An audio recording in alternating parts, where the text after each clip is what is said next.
Good afternoon, ladies and gentlemen. It is Thursday, July 23rd, 2026. This is your home for political play-by-play, the Owen Report, with you for the next 3 hours. And in case you didn't hear, we are in the golden age. We are in the golden age. In fact, it's the greatest it's ever been, and it's the greatest it will ever be, according to President Trump. Didn't you know? Didn't you know, guys? Pretty amazing thing to say, pretty bold thing to say, all things considered, you know, the record high debt per citizen, just the average American's debt, not to mention the national debt, the housing crisis, the affordability crisis. We're in another war in the Middle East, in Ukraine.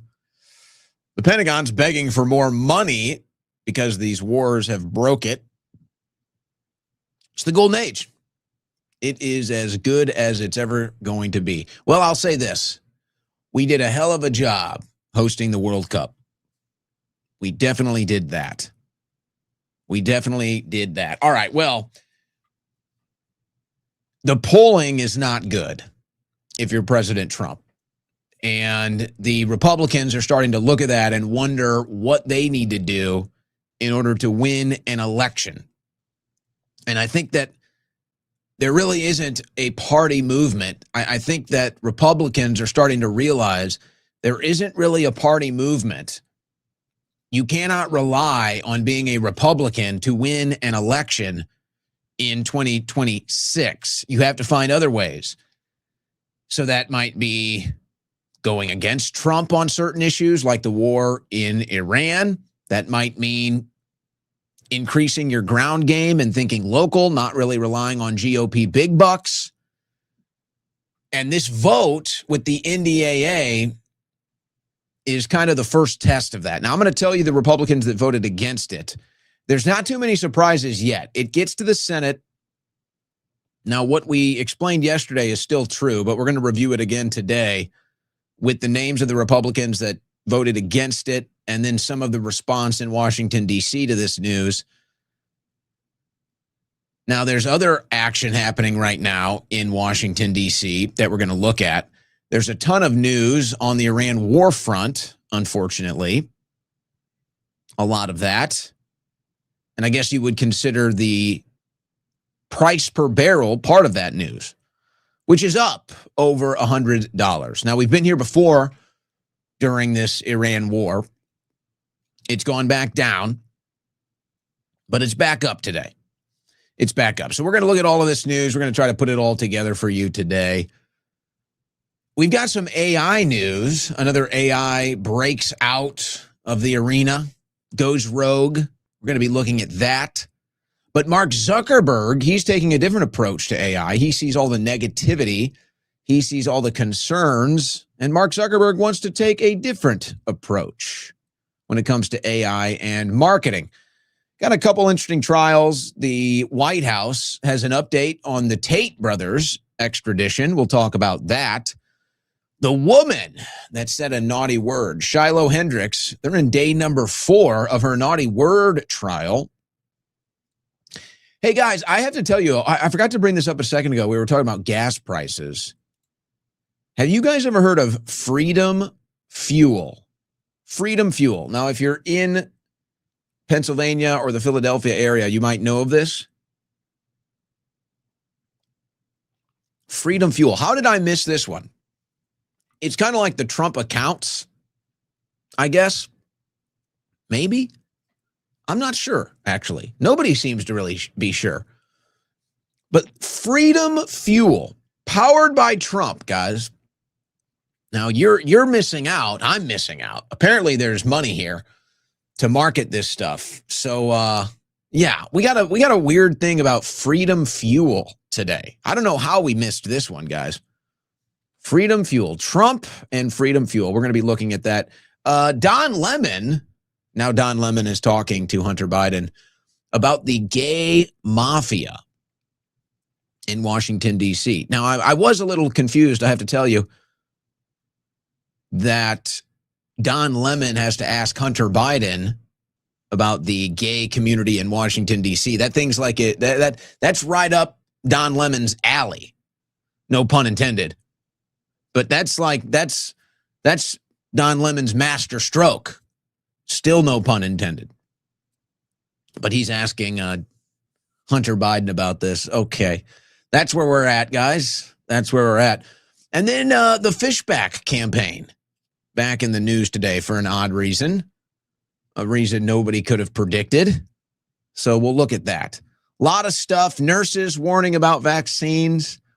We're going to hit all the news for you today on the Owen Report. Brought to you by our friends at Allegiance Gold. Now, you might be seeing the stories about the economy.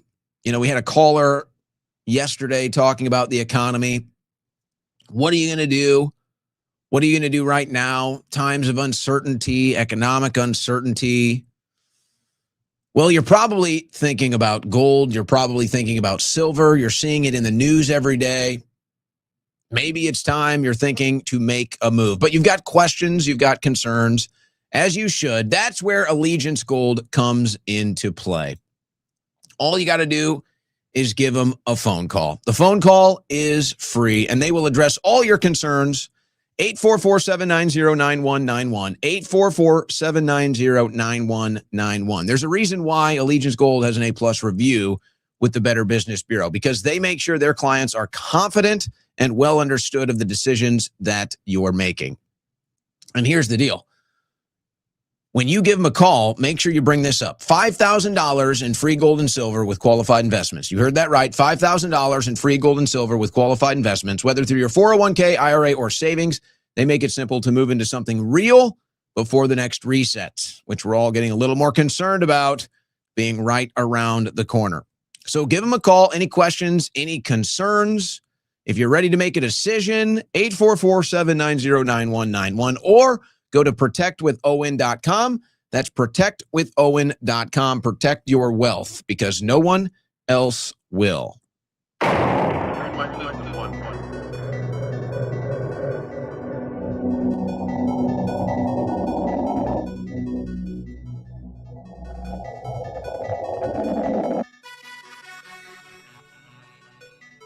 On the cutting edge of news and analysis, the Owen Report with Owen Schroyer.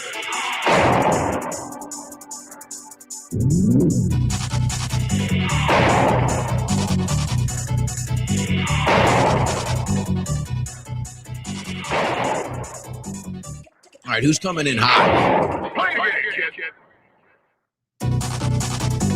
Who's coming in hot today? You coming in hot as the war? Are you coming in hot as the new war? Or are you coming in hot as the economy? Which one? Are you coming in as hot as the U.S. economy, or are you coming in as hot as the new war with Iran? One of those two things is very hot. The other one, not so much. I'm kind of coming in as hot as the U.S. economy today, I got to tell you. Had to get a lot of crash out in me.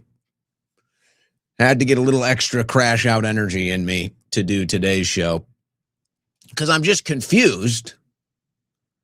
I'm confused. President Trump is telling us last night, closing out his rally in Georgia, it's the greatest it's ever going to be. It's the greatest it's ever going to be. We're in the golden age, and it's the greatest that it's ever going to be. You have to hear it to believe it. So, ladies and gentlemen of Georgia, the golden age of America is upon us. We are in the golden age. This is the greatest we'll ever be. You know, again, it's like, just play the hits. Just play the hits. And then they finally play the hit and everybody stands up and gets ready to sing. That's what this part is. It's like, oh, he's doing the Make America Great Again thing. Oh, he's playing the hit. He's playing the hit. So the rest of it is just a snooze fest, just a slop fest. It's the greatest it's ever going to be. Can't relate. Can't relate. Not really sure exactly what he's talking about there. Maybe he's talking about for his family. Maybe he's talking about for his bottom line. Maybe he's talking about for his donors. Maybe he's talking about for his friends. I'm wondering who exactly he's talking about here. Who's experiencing the golden age? Maybe all those corrupt politicians that aren't going to get any accountability. I see it all the time. Say, oh, how dare you, Owen? Trump pardoned you. How dare you? Okay, well, let's finish your thought. Trump pardoned me for what? Because I went to prison. I was politically persecuted and imprisoned for supporting Trump and standing up against a stolen election, which is now mainstream news, primetime presidential address news. So yes, I was pardoned by Trump, served out 4 years of my federal punishment, paid more money than I'd like to admit in lawyers' fees. Yes, thank you, President Trump. That is one of the great things he's done, is pardon the political prisoners. But let's finish your thought, because the story doesn't end there. At least it's not supposed to. And I think everybody would agree, if we had political persecutions, if we had political prisoners, there should be accountability. The ones that would persecute and imprison their political opposition for nothing more than political reasons should face justice. So if you want to point the finger at me, say, well, shame on you. You got a pardon. Yes, I did. Now let's finish that thought. Why did I get a pardon, and what should be happening next? We don't want to go there. So it's the golden age for Trump's family. It's the golden age for Trump's donors. I don't know who else is having the golden age, guys. Anybody in the audience? I guess we're all having the golden age, actually. It is the golden age. It's our own little golden age. It's the political dark ages. It's the political slopaganda age. But Trump tells you it's the golden age. And it's never going to be any better. He adds to it now. All right, the golden age, yeah, okay, it's kind of his token thing. Now it's never going to be better. This is as good as it's going to get. It's never going to be better. All the record debt and everything else, it's never going to be better, guys. The new war in the Middle East, never going to be better. We just had a couple dozen Americans coming home in a body bag because of this war. Greatest it's ever been, never going to be better. He doesn't even believe this stuff when he says it. You almost have to appreciate his commitment to the act at this point. For years now. For years now, he's been committing to this act. But at this point, everybody knows it's an act now. Everybody sees through it now, and he's still fully committed. You kind of have to admire. Well, the polls are not so hot. And these are Fox News polls. You got to wonder why Fox News is doing this to Trump. Why is Fox News torturing Trump with these new polls? I'm curious. They know what they're doing. They know Trump is eating up the Fox News slop like a pig at a trough. Why is Fox torturing Trump like this today? Are they just trying to get a rouse out of him? Are they just trying to get him fired up? Fox News poll. Voters want major change amid economic and political discontent. Really? Huh. Have you guys ever? This is new to me. Voters want major change amid economic and political discontent? Wow. But that doesn't sound like the golden age. Latest survey shows Trump approval struck near record low. Why are you doing this to Trump? You guys know this is not good. You know he's going to see this headline. And they're running segments today. They're running segments last night telling Trump he's at record low approval rating. Whoa. Guys, Are you trying to kill the man? Come on. What is going on here? Are we trying to give him a heart attack? You trying to give him an ulcer? Good Lord. We all know the polls. We all know this thing is a disaster. You can't be telling Trump that. You can't be telling Trump this whole thing has gone off the tracks. It's a Fox News poll. So, you know, at the very least, it's probably balanced, if not leaning right. And these are the numbers that a Fox News poll is getting. Now, really, when you look at this, okay, so, the sarcasm of me, oh, shocking, people are discontent. Well, that's not really the story here. The story is in a Fox News poll, people are now leaning towards the Democrat Party. That's the real result of this poll. I don't think people realize how big and dramatic of a shift this is. Okay, it's another poll, right? It's another poll, whatever. You see polls all the time. Politics and polls go hand in hand. This indicates something different, guys. This isn't about, hey, are Americans happy with the economy? Are they happy with the president? This is, what are Americans thinking about with 100 and change days until the midterms? And you know what they're thinking? The Democrats are better than Republicans. Now, we'll look at these different numbers. Think about how far this has fallen since Trump was inaugurated. I'd say the Trump inauguration and the honeymoon period after that, probably like all-time highs as far as polling, as far as confidence, as far as morale. We still had hope that things were going to get done. We thought Trump would be very serious this time. That was like probably your all-time high as far as what you might expect to get from a poll, the morale of the people, and what we're expecting from the Trump administration. Think about how far it's gone when Democrats are beating Republicans on Fox News polling when it comes to inflation and prices.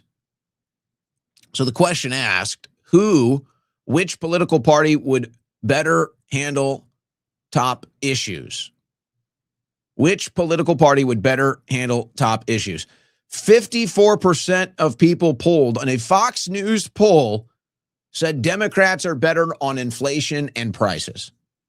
Now, think about how much damage Trump has done, I guess, to his own reputation, maybe, or the economy. The economy, it's like, well, it's kind of been trending down for a while. I don't know if people really lay that on Trump's shoulders. This might just be pure reflection of Trump's approval rating and what people think about Trump. Okay, Democrats winning on income inequality, I don't think that's shocking. Democrats winning on health care, I don't think that's shocking. Democrats winning on inflation and prices a year and a half into the Trump administration with 100 and some days to go till the midterms, that's shocking. That's bad news. You're not convincing anybody it's the golden age when you're losing to Democrats on the economy. Oh, yes, and on the economy. Oh, yes. No, I said that intentionally. It's also 54% polled think the Democrats are doing a better job on the economy. Wow. Wow. Guys, hey, who's ever inside the Trump White House today, I don't know who's running the show around there, Susie Wiles, the blonde hair social media cutie, who's ever in there running the show, do not show this to Trump. Just don't. Just protect the man at this point. There's no point in showing him any truth. There's no point in showing him any polls. I don't think he cares anymore. He's made it quite clear. You know, maybe we just try to keep the man, happy at this point. I guess we'll leave that up to his staff. I don't know what happens if one of his staff brings him a Fox News poll that says 54% of people believe Democrats are doing a better job on inflation and prices and on the economy than the Republicans, which, of course, he's the face of the Republican Party. Foreign policy, Democrats are winning. Government spending, Democrats are winning. They're split 50-50 on immigration. You're split 50-50 with the Democrats on immigration. You're winning on crime. You're winning on national security by a single-digit margin, very small. So, okay, you can talk about polls all day long. What is this really about? This just shows you how far Trump's approval has collapsed in a year and a half, which is obviously indicative of the fact he's not following through on promises. His voters are extremely distraught and disenfranchised by the last year and a half. And now even Fox News polls are indicating this. So it shows the major fall off of Trump, and it shows that people are thinking about going and voting for Democrats instead of Republicans in the midterms. Not good news. But hey, who could have seen it coming? I mean, who could have predicted getting into another war in the Middle East would hurt your polls? Who could have predicted bragging about how great the stock market is when people can barely even afford their bills every month? Who would have thought that's bad for economic polling? And now, as if it's not bad enough out there trying to buy a house, it might get worse. The Treasury market is flashing a warning sign for home buyers. Are 7% mortgage rates next? So now they think they're going to, the hope was they'd cut the mortgage rate. Now the anticipation is they may raise the interest rate. Oh, boy. Oh, boy. Who's going to own all of these houses? You know who wins in this, by the way? You know who's actually winning in this? There is a winner. The banks.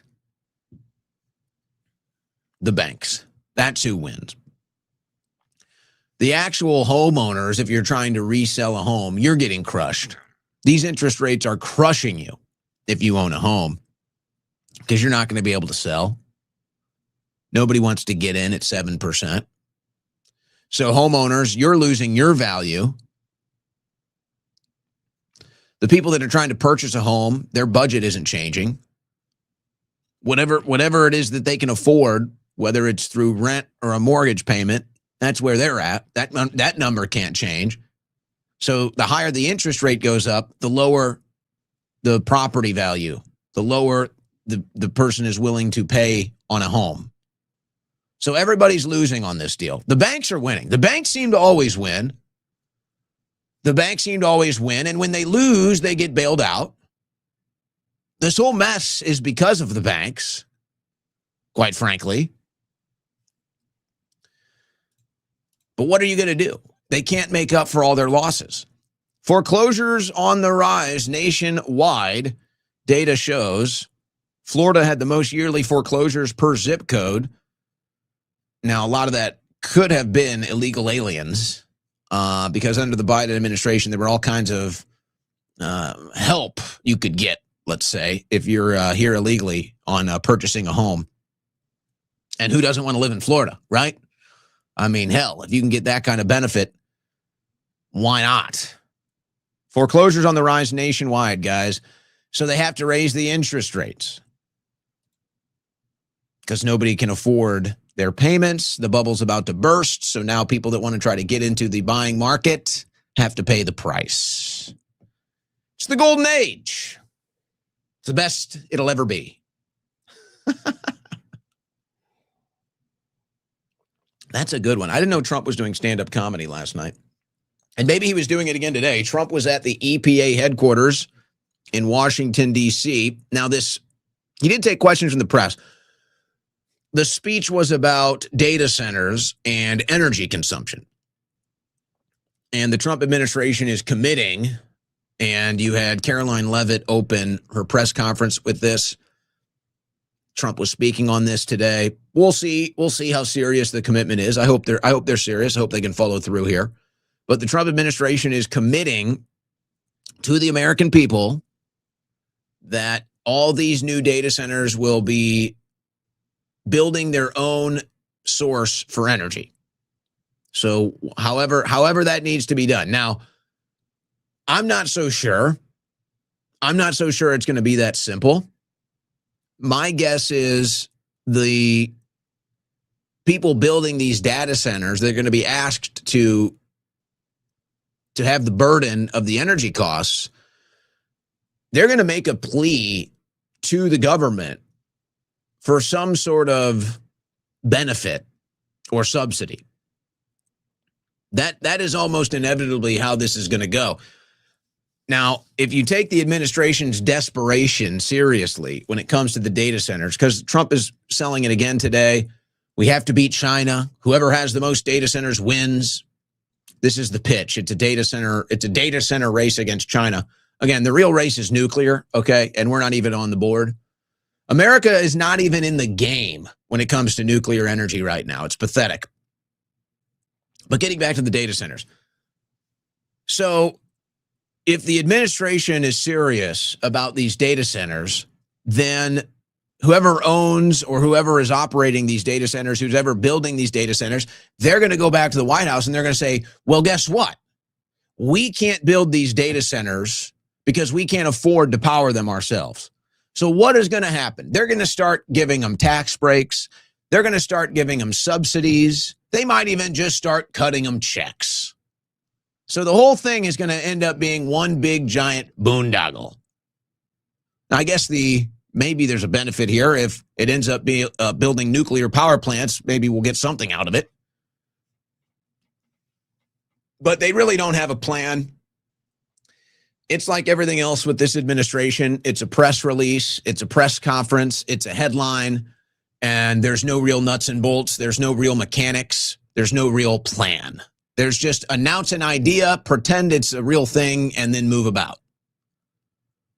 So we'll see. I think they understand that the people don't want the data centers. I think they understand the issues that people have with rising energy costs and consumption.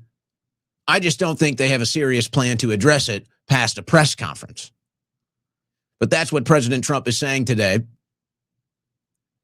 Now, he did take questions. He did go in some other directions during the press conference, but it was mostly just about the importance of data centers and artificial intelligence. That's mostly what it was.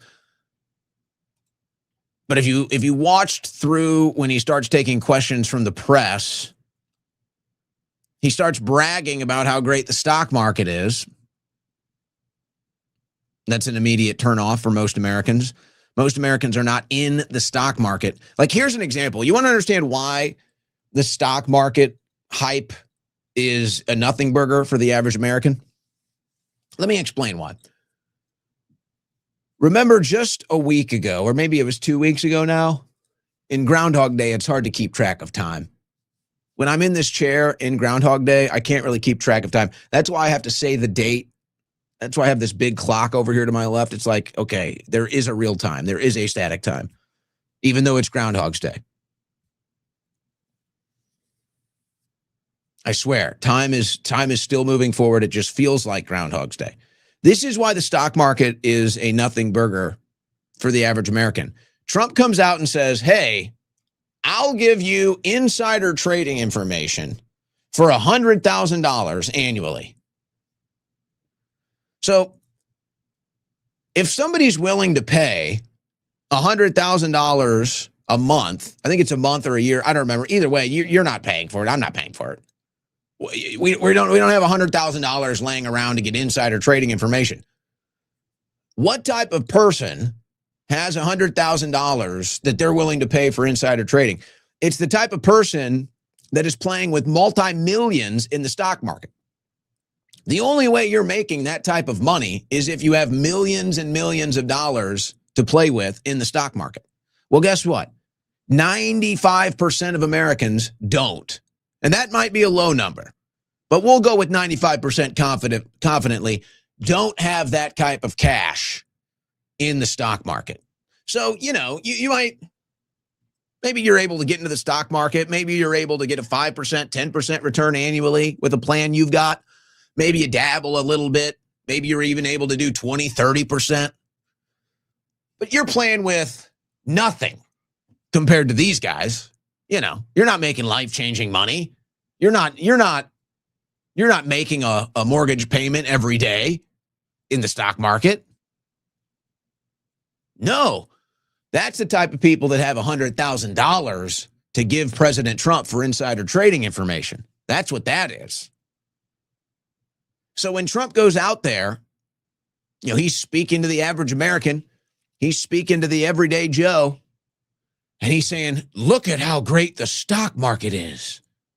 And for Trump's friends, that means millions of dollars richer. For the average American, it means nothing. And he just gets up there and tells you how great it is, as if that means anything to anybody.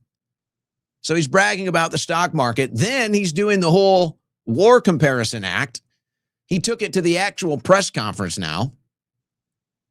So he's been posting on Truth Social the war casualties and lengths of the other wars compared to his now. So I guess he's admitting it's a war, even though he won't. So now he's taking it. We looked at the Afghanistan war, we looked at the Vietnam war, and, my war's so much better. My war's so much shorter, not as much death. It's the best war you've ever seen. No war like it. And this is like his selling point now. It's like, dude, we don't like this war.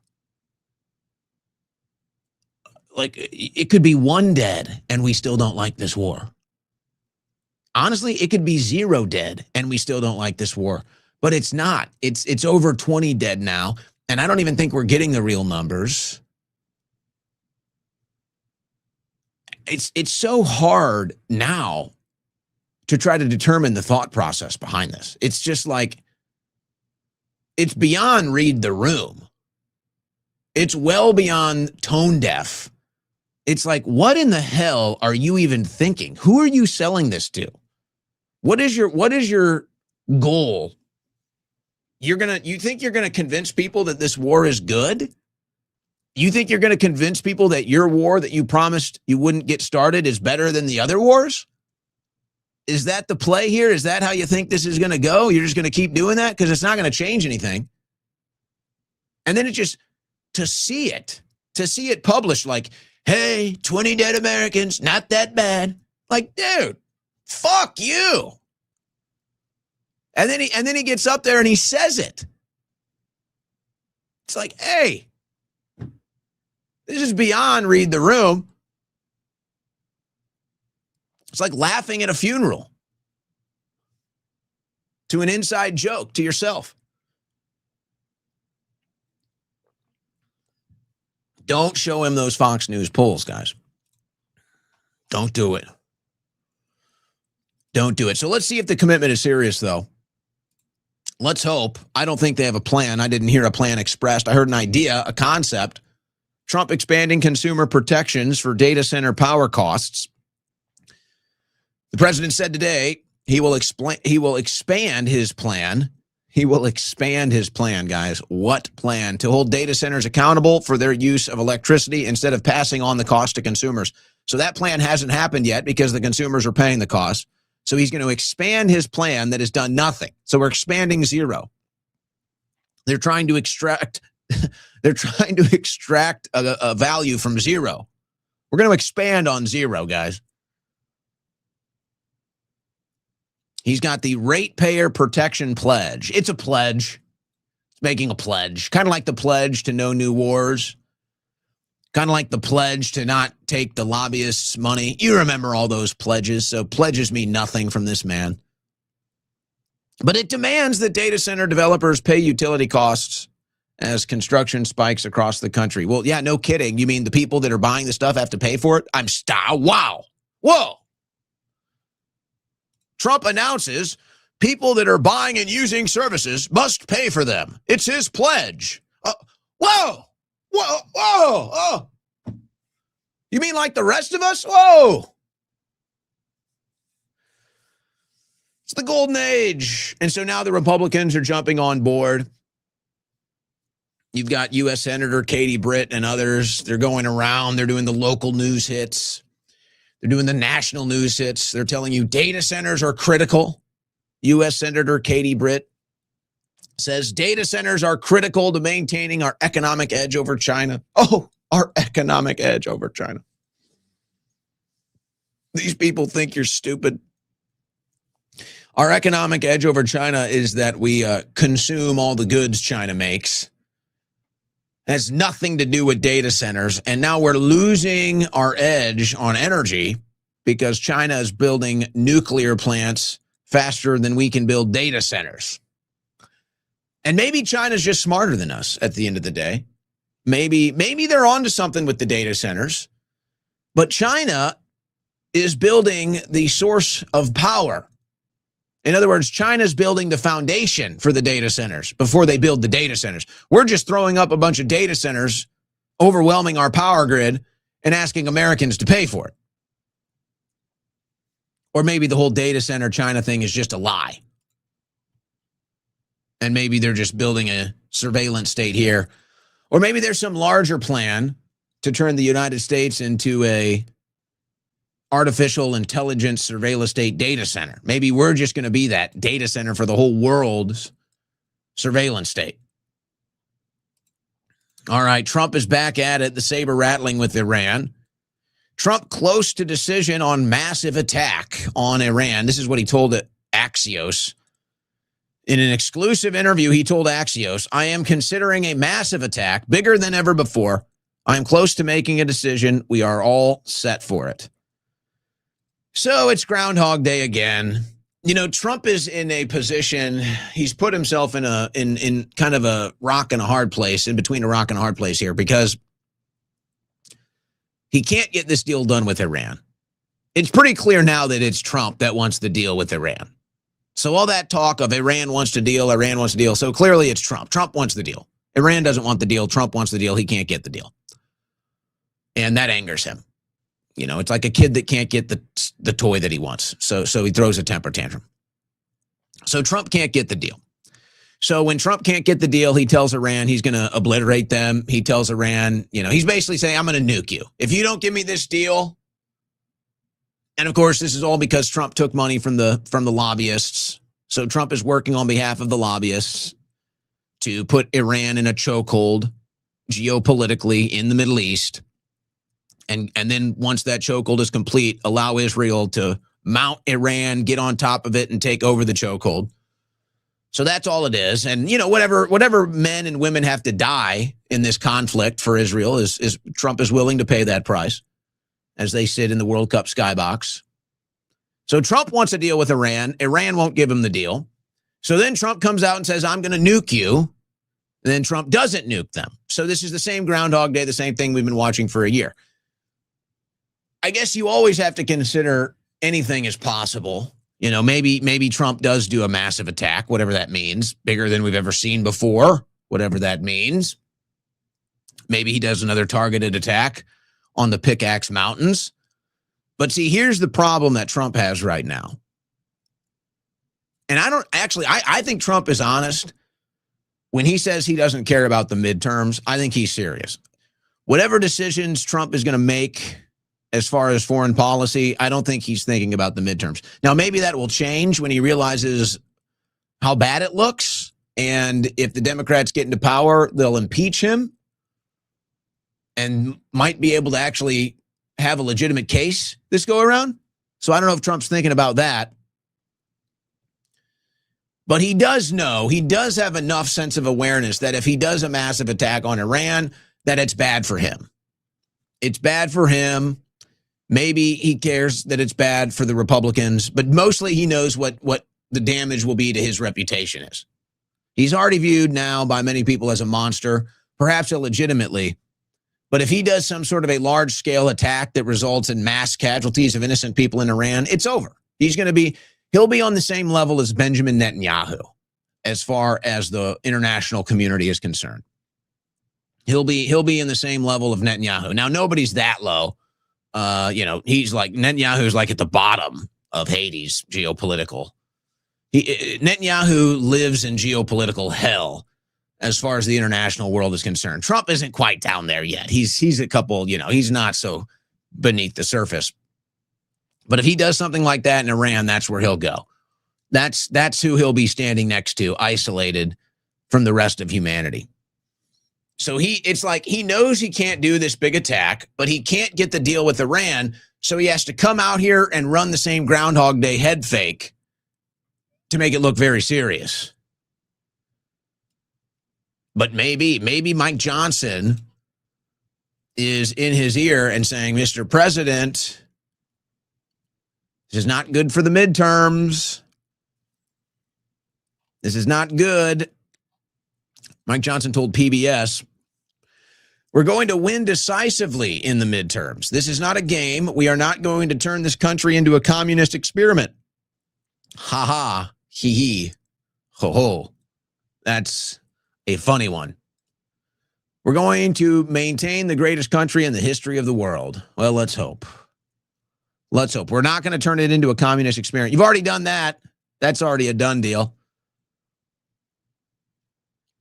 But if you're really concerned about midterms, somebody, and I guess it would have to be Johnson. I'm not sure Thune talks to President Trump too often. Doesn't seem like John Thune and Donald Trump are on regular communication here. Certainly not as much as Mike Johnson. So maybe Mike Johnson is telling him, Mr. President, we're going to lose the House. If we don't end this war with Iran, it's over. We're losing the House. And you're not going to be dealing with me as Speaker for the final 2 years of your administration. So maybe you should consider that with whatever decision you make in Iran next. And I kind of see there's going to be a fracture here, guys. I'm starting to feel a fracture in the Republican Party ahead of the midterms. And maybe our first sign, our first hint is the 7 Republicans that voted against the NDAA. I'll get to that in a second. But there's a little bit of some chatter here. House rebukes Trump over Iran war powers, while similar effort stalls in the Senate. Now, you get back to the NDAA, getting to the Senate. And now you understand why they're covering up whatever's going on with Mitch McConnell. Now you understand why they're forcing Darlene Graham into the Senate. Because they need those 2 votes. Those are 2 votes that Israel paid a hefty price for. Let's say it like it is. Those are 2 Senate votes that Israel owns, and they pay a pretty penny for those 2 votes. They're going to get those votes. So if they have to cover up whatever's going on with Mitch McConnell for another month, that's how it's going to go. If they have to force somebody into Lindsey Graham's seat against the will of the people, against the people that are actually running for office, then that's how this is going to go. That's who everybody in D.C. works for, guys, in case you haven't figured it out. Breaking news here. So those are 2 votes in the Senate that Israel owns. Those are their votes. They're not going to let them go away. They've made that very clear. Now, they may or may not have the votes with McConnell's vote or with Graham's vote. They still may not have the votes. But that's how close this thing is. And I'm starting to sense there's going to be some Republicans that the unity factor just isn't there, guys. It's just not there. And I think there's going to be Republicans that start to break ranks ahead of the midterms. I do. I think they're going to start breaking ranks with Trump. And I think they're going to start breaking rank as far as this war is concerned. Now, who knows if that's going to actually change the direction of anything, because not many people pay attention to votes. They will pick up on clips. They will pick up on headlines, especially if you're in the state where your senator is from and they're speaking, or if you're in the district where the representative is speaking is from. It's like, okay, then you'll get a sense of what they're doing. You still won't know how they vote on the issues, but they'll understand, hey, if I say something that breaks rank with Trump, that'll get me a good headline. That could actually help me. Maybe they don't need the GOP war chest to win an election. Maybe they don't need Donald Trump's endorsement to win an election. So they figure, you know what? It's beneficial to me to break rank with Trump. And the NDAA is kind of a good opportunity to do just that. So I'm sensing now that this Republican Party heading towards the midterms is not going to be such a unified front. And it's all going to be torn apart by this Iran war. And that's the great irony of it. We saw this coming a mile away. It was so obvious. It was so obvious then. It's even more obvious now. This war in Iran has destroyed the Trump coalition. It has destroyed the MAGA movement. And the last thing left to fall is going to be the unity inside the Republican Party. Now, that may or may not mean anything to us. You know, maybe you don't give a damn whether the Republican Party is united or not. But as far as policy and effectiveness, that's what you need right now, especially with these tiny margins. Well, that's going to be the last. That's going to be the last one to fall here, guys. And I'm starting to sense it's not too far off. I'm starting to sense that the Republican unity that Trump and Speaker Johnson are trying to maintain for legislative purposes, I'm starting to get the sense this thing is starting to fall apart. It is starting to fall apart. And if you get to a point where the momentum really starts going against Trump, now you're going to see it'll be like a tsunami. The Republicans won't have votes for anything. They won't have votes for anything. And you know what? You consider all of this. The level of desperation we're going to see to get this NDAA passed is going to be mind-boggling. It's going to be absurd. And quite frankly, it already is. It's just the whole world is kind of chaotic politically right now, and a lot of people are kind of tuning out. So it's like, okay, a tsunami happens, nobody's on the shoreline, nobody's at the beach. It's already happening. Just nobody's really picking up on it quite yet. I mean, when they're trying to have a debate about the Israeli merger of our military, and the House leadership just says, no, we're not even going to have a debate. No, we're putting the Israeli merger in the NDAA. We're not even discussing it. That's a little unprecedented. Did you hear what they did to Lauren Boebert? I've got that one coming up. And so they're running their propaganda. They're running their propaganda again. Listen to this. This is a former Bush speechwriter on Fox News last night.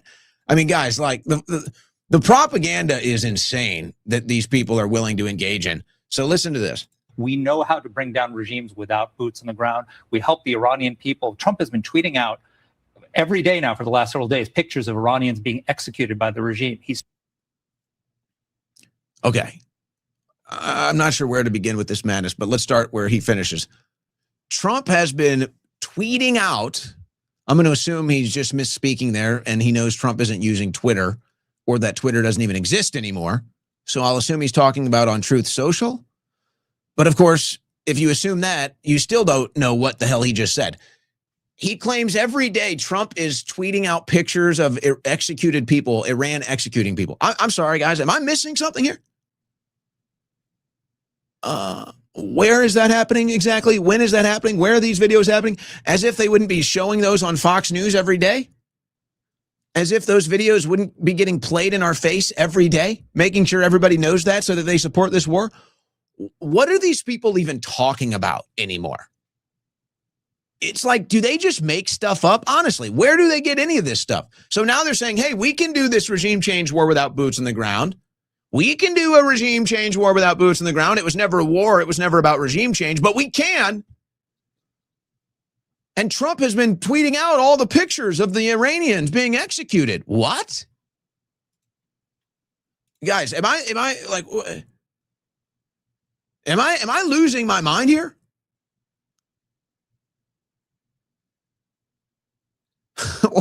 What are they doing to the boomers on Fox News, guys? What are they doing?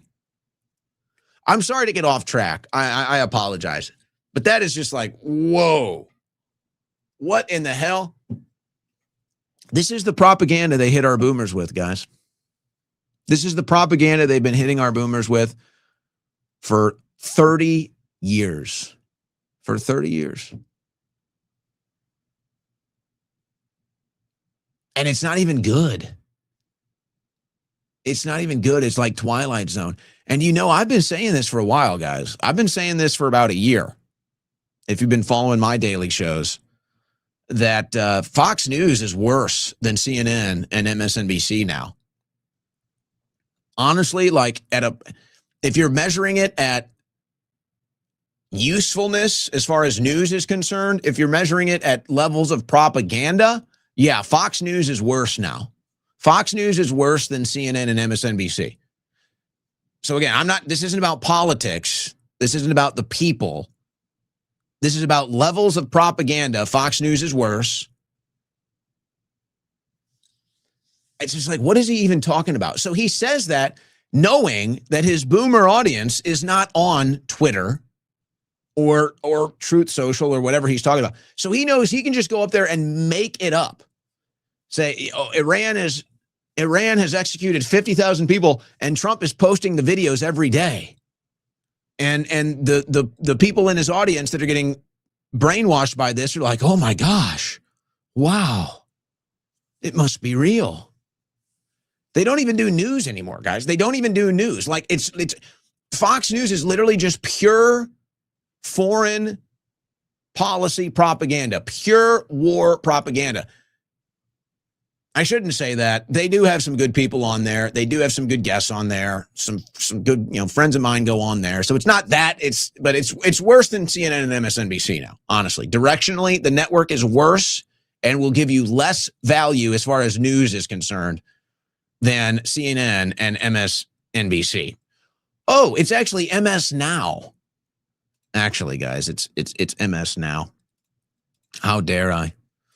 How dare I? So Trump is cutting a deal with the Saudis. Trump's Saudi nuclear deal drops safeguards designed to stop bomb making. The Trump administration plans to submit to Congress a pact with Saudi Arabia to share nuclear power technology that does not include safeguards. He's dealing with Prince MBS, also in the Epstein files. That's who he's cutting these deals with. That's who he's getting along with. So, whatever, they're making the decisions who gets to have nukes and who doesn't based off if you're on the Epstein files or not. That kind of seems to be the case. If you're cool with the Epstein class, you can have a nuke. If you're not cool with the Epstein class, you cannot have a nuke. Sorry. That's how that one goes. So people are getting concerned about this because, Saudi Arabia, they did 9/11. You're going to see that if you haven't yet. Oh, Trump giving Saudi Arabia a nuclear bomb. Doesn't he know they did 9/11? And Muslims. Trump's giving Muslims a nuclear bomb. Trump's giving the people that did 9/11 a nuclear bomb. He's betrayed us. Actually, this is a true story, though. You'll find there are 9/11 families that are saying Trump has betrayed them because of this deal. That is out there in the media today. Oh, really? Oh, you feel betrayed by Trump? Trump's Iran deal betrays terror victims and their families. Remember that? That was just a month ago when Trump was trying to cut a peace deal. And all the people said, Trump betrayed us. He's supposed to crush Iran and steal all their money and oil. He betrayed us. Remember that one? And then they all turned on Trump and said how bad he was because he was going to get a peace deal with Iran. Of course, it was all fake, but we remember that. We remember that.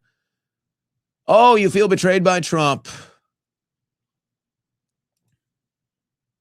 What are we going to do, guys, with people that still believe the official 9/11 narrative?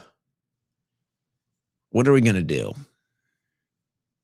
It's one of the biggest problems we actually face as far as foreign policy is concerned, is the fact we do not get the truth about 9/11. What are we going to do? It's kind of like, it's like, hey, time's up. Time's up. It's like, hey, you had 25 years to figure this out, guys. It's like, we can't wait much longer for you to figure out you got lied to about 9/11, It's kind of time. It's kind of time here. It's like somebody that's 25 years old still trying to graduate 8th grade. It's like, hey, you're 25 now. You're still in 8th grade. It's time to move on here. Time to catch up. By the way, I think I saw this. I shouldn't even look at the chat because I get distracted, but it was up on my screen when I closed that story. I want to see if I can find this chat. Oh, yeah, here it is.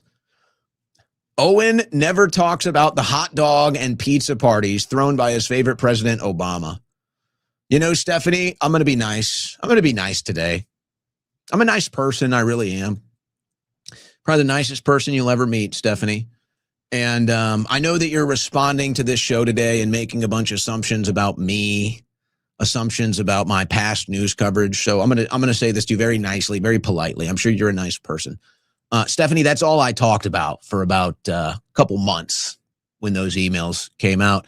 In fact, I was one of the leading investigators in the media. I was one of the leading voices in the media. I was one of the leading activists in the streets when all that news came out, WikiLeaks, Pizzagate. Yeah, I was kind of a leading voice when that stuff was breaking and everybody else was covering it up. And I never voted for Obama, never supported Obama. Okay, so I know you're making a lot of assumptions about me and my news coverage today because you're still stuck in the left-right paradigm. But I hope the fact that I just shattered your preconceived notions about who I am might make you more willing to open your mind about the things that I'm saying. Okay? Okay. Shouldn't read the chat because I get distracted. But since I did, let's take the break. Let's take the first break. Shouldn't get distracted by the chat till we get to the super chats, but it happens. I'm not perfect. Sorry. I know sometimes I might look like that, but I'm not perfect. We'll come back. We'll get into the NDAA. We'll finish up the geopolitical news. And we will get to the super chats too. Don't worry. We'll get to your chats. You're listening to the Owen Report on the Win Network. Well, guys, I don't know about you. Maybe it's just me because I'm in the media, I'm in the business. But whenever it's like a heavy, especially with the war stuff, it's hard for me to sleep. So I end up late and, scrolling on the internet or watching a movie or something until I basically can't sleep anymore. So the problem is the next day it's hard to do, what you need to do to get work done. But that's why I drink Crash Out Energy. You can get yours today at crashout.energy. Now, here's the story. I was drinking energy drinks every day. I kind of have a caffeine routine, you might say. And so before I go on air, I would find an energy drink and make sure it had 200 milligrams of caffeine. And then I would have my stack of nootropics for focus to do a 3-hour transmission.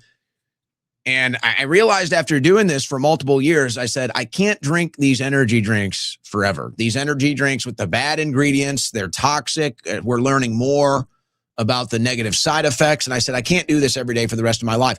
I need an energy drink that gives me 200 milligrams of caffeine, all of my nootropics, but is actually good for me. That's what I set out to do. That's why I made Crash Out Energy. You can get yours today at crashout.energy. Find out why. Find out why I did it and why I'm so excited about this and why I drink this every day instead of those toxic energy drinks. Give it a shot, crashout.energy. Everybody likes it. Everybody likes it. Everybody I've talked to likes it. And now people are going back and ordering more. Get yours today at crashout.energy.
It's your favorite podcaster's favorite podcast, The Owen Report with Owen Schroyer.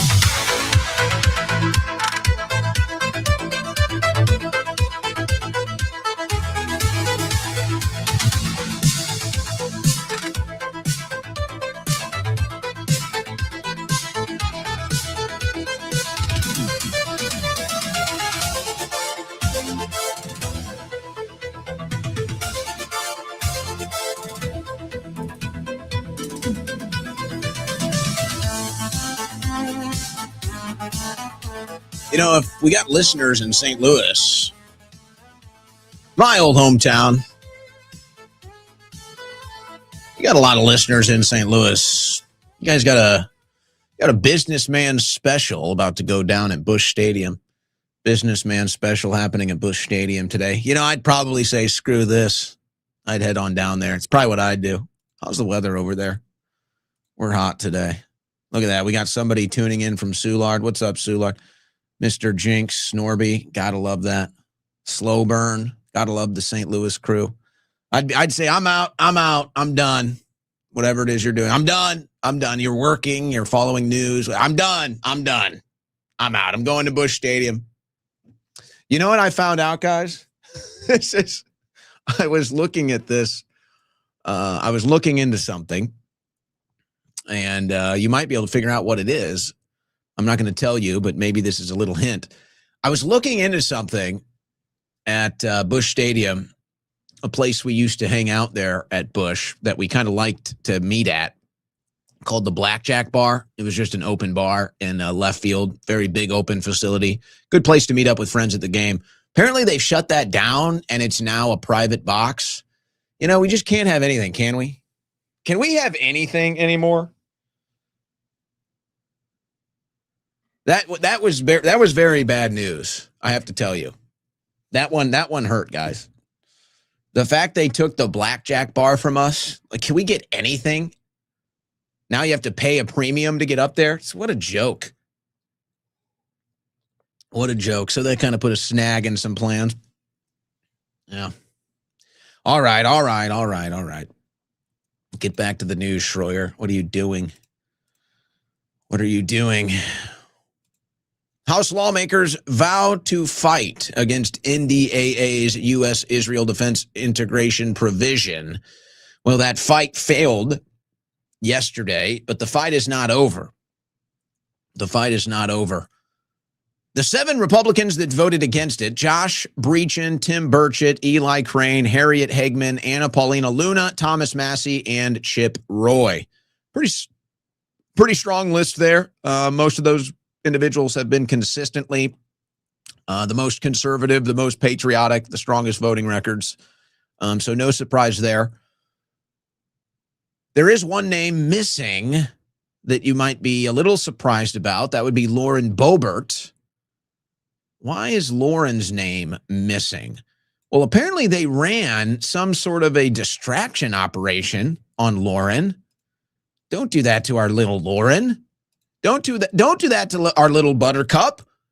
Apparently somebody ran a distraction campaign on her. Here she tries to explain what happened, why she wasn't able to vote on the NDAA. So I got a whole bunch of men trying to muscle me into voting for the NDAA. Section names. Who? I don't know their freaking names. They're staffers. All right, listen to my story. If you want my story, I'm gonna give it to you. All right. So all these staffers are in there trying to get me to vote for the NDAA. I want to vote for the NDAA. Section 219 is still in there. It's a big tech swap between us and Israel. We don't do that with anyone. I understand in the past, we've given them money for the Iron Dome and then they get to keep the tech and we don't get any of it back. So I understand that, but it's a big issue on the left and the right. And many of my constituents have reached out. They don't want this provision in the bill. Well, the White House doesn't want it in the bill. Secretary Hegseth doesn't want it in the bill. So I'm in the back waiting for a call from the secretary. I'm told that call is coming. I'm talking to someone underneath him and I'm told the vote's going to stay open. They closed the vote. And so now I'm forced to talk to TMZ. While I do have an issue that we talked about off record, I don't want to be on camera this week. And I've been on camera more than any other week. I am talking out of the side of my mouth like a damn politician because my Botox hasn't caught up on this side. maybe in 2 days, this side will catch up to the other side. But here we are. Now, by the way, quickly, the Botox thing. Apparently, she had some Botox job that was a botch. And I guess she's actually in litigation trying to get a settlement. So the story that she said, hey, this is off record. We're not talking about this yet. Well, that's what it is. So now you know. And she was waiting to try to get a settlement, some litigation with the botched Botox job. So that's really irrelevant. But that's what she's discussing at the end. So now there's obviously a couple questions we have to ask as we listen to what she says there. So, okay, she says she doesn't know who the men are. Maybe that's true. My question is staffers of whom? Whose staffers? That's what I would have asked. Are they Secretary Hegseth staffers? Are they Mike Johnson staffers? Who are these staffers? And so she might not know who they are. I can certainly, that could be true. I talked to enough people down there, the staffers, everybody running around. You don't know everybody. And not everybody's there every day. Some people are, but not everybody's there in the Capitol every day. So, okay, maybe that's believable. But she makes it sound, and I don't know who this reporter is for TMZ. Maybe I don't know how polished he is politically to ask the right questions. He kind of fails here. But the way this is presented is Boebert is saying, hey, I'm trying to figure out what is going on with this Israel merger. That's what she's trying to figure out. And she's on the phone with Hegseth, or she's trying to get on the phone with Hegseth. And so she's waiting. She says, I'm waiting to go vote until I have this conversation with Hegseth. And she's told, hey, okay, the vote will wait for you. So she's like, okay, I've got time. The vote's going to wait for me. And that was a lie.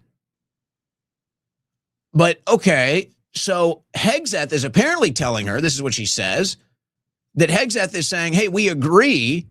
We don't want this in the bill either. So, okay, so the White House doesn't want it in the bill. Hegseth doesn't want it in the bill. Okay, somebody's lying here. This doesn't add up to me. Now, I don't want to think that, it's this diabolical in D.C. And maybe that's because I'm being a fool. But I'd like to think it's not this diabolical in D.C. I'd like to think that Pete Hegseth or his staff is not intentionally holding up Lauren Boebert because they want this bill to pass, but telling her on the phone they don't want it to pass. I really don't want to think it's that bad. I really don't. I'm just trying to figure out exactly how this happens. How is it that Lauren Boebert gets told a bunch of lies so that she can't go vote for this bill when we know the margins were going to be this thin and that single vote could have flipped it? And who knows what, maybe they thought, hey, she's the weak link on this. Let's distract her. I don't know. Maybe they know something else. Like maybe she's healing for something. She's on pain medication. I don't know. But did they just view her as a weak link and they said, hey, take her aside and distract her so that she can't vote, lie to her, say, hey, we're going to wait for you. Okay, yeah, you want to figure this out with Hegseth. And then Hegseth says, oh, no, we don't want the bill. The White House doesn't want the bill. They all want the bill. Somebody's lying here. Something doesn't add up. Something doesn't add up. And good for Boebert addressing that. And of course, Lauren Boebert understands as much as anybody in the House where the American people are at right now. She knows how unpopular the war is. She knows how people are starting to feel about Trump. She knows. Everybody's got to kind of play the game in D.C., think about it how you may. But she knows. So she's trying to be like, hey, okay, what's going on with this bill? I don't want to go on record voting for this bill. I want to know what Hegseth thinks. I want to know what the president thinks. I want to understand this. And then they delay her. She can't vote. And then she says, what the hell just happened? Somebody just pulled a quick one on me. Now, I'm about to go to this clip. I don't know when this is going to happen, but inevitably, DC is going to become a very different place very soon. And we've kind of seen this over the years, maybe depending on who's in power or morale of the country. But I have a feeling we're about to see something in D.C. eventually, one of these election cycles, which is people are going to start hanging around, maybe even to heckle our congressmen and women, if not just to ask them questions. Maybe they're going to start hanging around to just outright heckle them. And I think it's inevitable as Congress's popularity nears zero, as trust in government nears zero, as the obvious corruption of our government reaches all-time highs. I feel like this is inevitable, guys. And so every once in a while you see a video like this. This is Byron Donalds. He has an interesting moment trying to get on an elevator. Oh my God, Byron Donalds, no way. Let's go, James Fishback, bro. Yo, how does it feel to be, a cut to Israel? I just want to know if you're voting yes or no. So I'll explain to that. Are you voting yes or no on that? What are you talking about? Yes, the whole bill, yeah. A no vote. A no vote. Sounds good. Thank you so much, sir. There's a section, Palantir, section of 219. Do you know what it is? No. Integrating the U.S. military with Israeli military and with Israeli military and with Israeli military. It's an integration. Yes. Exactly. Are you in favor or against that? I voted no. Thomas Massey's against that, and I'm asking it. It's just have a great day, sir. Are you a Congress member? The reason you can't talk? Yeah, I got something going on. What's going on? You have no headphones in, sir. I think headphones. There's no headphones. So what do you got now? Chill. I would tell you my opinion. That's it. Oh my God, Byron Donalds, no way. How you doing? Let's go, James Fishback, bro. Yo, how does it feel to be, a cut to Israel? Part of the reason why, you notice how embarrassed they all are, by the way. You notice how pathetic, they're such rats. We got a bunch of rats running around Congress. But it's like you see that. Nobody ever questions them. I don't know the name of that reporter there. Nobody ever questions them. Nobody ever says, hey, what for and why? What's the big deal? What's going on? You notice that? Oh, and they see the media. Notice how they shrivel up. They try to run in a hole and hide like the dirty rats that they are. You rats can't hide forever. The American people are waking up. Doesn't matter who the president is. Doesn't matter what party is in power. None of this matters anymore. The American people are waking up.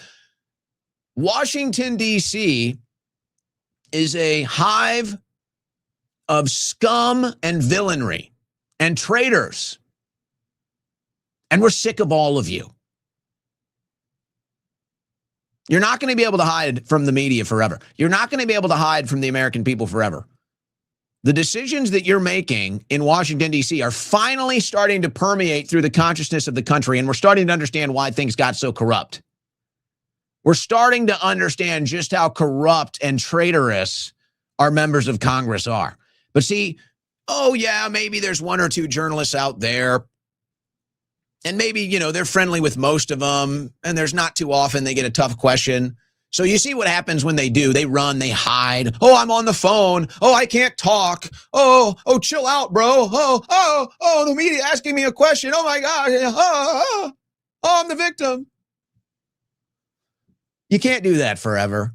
That ain't gonna fly much longer. Doesn't matter. Democrat, Republican, not gonna fly much longer. And yeah, it's pretty much going to be every time you sell the country out to Israel that you're really going to hear about it. Yeah, that's not going away. So I guess they're going to have to eventually make the choice. Again, I don't see this, probably not this election cycle, maybe not even the next one. But I feel like by 2028, maybe by the presidential election of 2028, I have a feeling that's when it's going to be unavoidable. These rats in Congress are not going to be able to hide from the American people. They're not going to be able to hide from the media. And they're not going to be able to tuck tail and run every time they sell the country out to Israel. The entire media will be there with cameras and microphones saying, hey, did you sell us out to Israel again? Why? What for? And they won't be able to run and hide like the rats they are. It's over. And so they're going to have to make the decision. Do they want to be viewed as traitors? And do they want to hear about it every day by selling out the country? Or do they want to stop selling our country out to foreign interests? That's going to be the decision almost every member of Congress is probably going to have to start making before the 2028 presidential elections. Again, this is a cycle, probably not. Maybe before 2028, definitely before 32. You say, well, that's kind of getting way out in the future. That's true. So who knows what the world will even look like. But I feel like it's inevitable. It's inevitable, guys. So again, though, what is Fox News doing? What is Fox News doing? They're running polls that are telling Trump he's not popular. And then Laura Ingraham is telling Trump, because Fox News is all programmed for Trump, right? I mean, it's like total propaganda for Trump too. It's not just the boomer audience. They use it to steer Trump. Why is Fox doing this to Trump? Now they're warning Trump about the midterms because of the war? And with the midterm elections a little more than 100 days away, the clock is ticking for President Trump to get out of this war before voters head to the polls. Whoa. Whoa. Fox News telling Trump you're not popular anymore. Fox News telling Trump the war in Iran is not popular anymore. What is going on here? What is going on here, guys? I think the plan was, I think the hope was that they could stall this war past the midterms and then do boots in the ground or whatever the hell they have planned. Because Israel's going to get whatever it wants. But they also have to think strategically, and they might have to wait till after the midterms. Well, Trump is in a tough position now because after the midterms, things look a lot differently. Now, there's that window of time after the midterms and before the next Congress session starts. So you could try to pull it all off in there if you thought that was the strategy that would be successful with the minimal political damage that's done. But now you're to a point where gas prices are going to continue to go up. Iran is building stronger relationships with China, with Russia. You're now giving Iran time to rebuild, refortify, get ready for another push. So now Trump, you kind of look at that and you say, what do you do? If you go forward with this before the midterms, you're probably cooked. If you wait till after the midterms, you're probably cooked. So I don't know what the drive from Fox News to try to get an action out of Trump here is, but there's something behind it. Chinese tanker passes Red Sea choke point despite Houthi blockade. Chinese tankers returning from the Saudi port of Yanbu may be able to negotiate passage on a case-by-case basis. No, the Chinese are going to get a pass. It's pretty clear that China is working with Iran, and they're going to get a pass in the Strait. So I guess we don't control the Strait. So Trump lied again. 2 Chinese super tankers with Saudi oil exit the Red Sea. Trump said we have full control of the Strait, and we're charging people 20% to go through. Yeah, none of it's happening. A total lie. So now China, working with Iran, is going to get free passage through the Strait.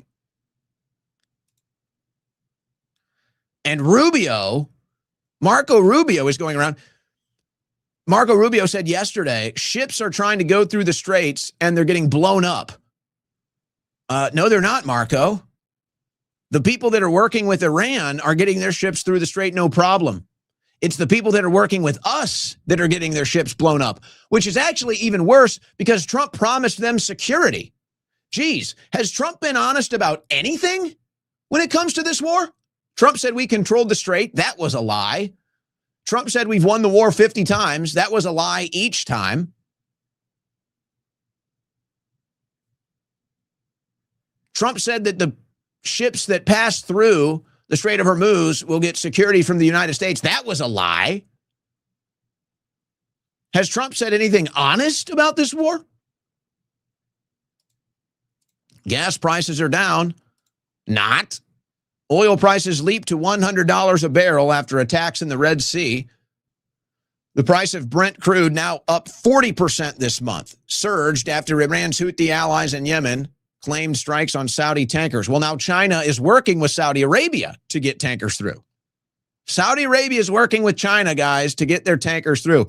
Saudi Arabia trusts China more than the United States of America in the Strait of Hormuz. Are you listening?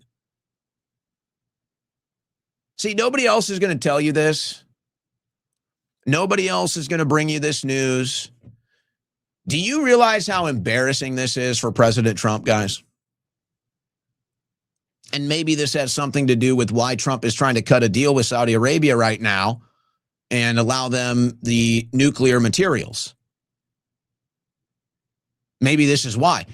Folks, this is embarrassing. Trump has no control over the Strait of Hormuz. Now, I don't want to go down this path when you're talking about this and pretend like America doesn't have the military might to do whatever the hell it wants. For whatever reason, there is restraint, and thank God there is. I don't want to see us do a big military operation. I don't want to see what our military is capable of in Iran. Now, there are sick freaks that do. There are sick, demented freaks that they just want to see it because they can. It's like, hey, if you can do it, you might as well. It's really sick, disgusting psychology. But there are people, they don't even care about the politics. They just want to see what our military can do. It's like a fireworks show for them. So they just want to see what we can do to Iran. So I don't want to go down this path pretending like the American military's capabilities aren't whatever they need to be. But let's be honest about the situation with Iran and the Strait of Hormuz. We are not winning. There is not a single metric that you can point to and say America is winning. We are losing badly. We are losing money. We are losing people. And now the cost is coming back home when it comes to energy, when it comes to oil. And now Saudi Arabia is working with China to get through the strait, guys. Again, you'll find there's probably people out there. You got to go and find independent media out there that will talk like this and tell it like this, but it's very few and far between. Saudi Arabia working with China to get ships through the Strait of Hormuz is a big slap in the face of Donald Trump. It's maybe the most embarrassing thing that has happened outside of perhaps the dead bodies coming home, but I don't really see any shame in that from the president. He seems to have zero shame over the body bags piling up. Trust me, this one hurts. This hurts Trump's ego. This hurts Trump in the feels that Saudi Arabia trusts China more than it trusts the United States to get through the Strait of Hormuz. So that tells you who's really in control, and it ain't us, and it ain't Trump. And even the Saudis and his good friend Prince MBS, they like to be buddies, but even they are like, hey, China, can you help us out here? Trump saw that. Oh, he saw that. He knew that. He did not like that. And he probably called and said, hey, what can we do? You just embarrassed me. You just showed me up on the international stage. What can we do? How can I get you back on my side? And Saudi said, oh, we'll take a nuclear weapon. Trump said, you got it. Wow. House passes bill that would ban members from buying stock. Some Democrats opposed the voter ID provision and not covering the executive branch. So, this always gets a lot of attention. The House on Wednesday passed a bill that would ban members of Congress from trading individual stocks, as well as mandate that voters provide photo identification as a condition of casting a ballot. It's like, how is that? Isn't that already the case? Where can you go vote without showing an ID? Like, really? Does that happen? I can just show up and say, hey, I'm Tommy Johnson. And they just say, okay, Tommy. Like, what? What was it? So the Stop Insider Trading Act, why do they even do this? Why are you putting a voter ID bill in a Stop Insider Trading bill?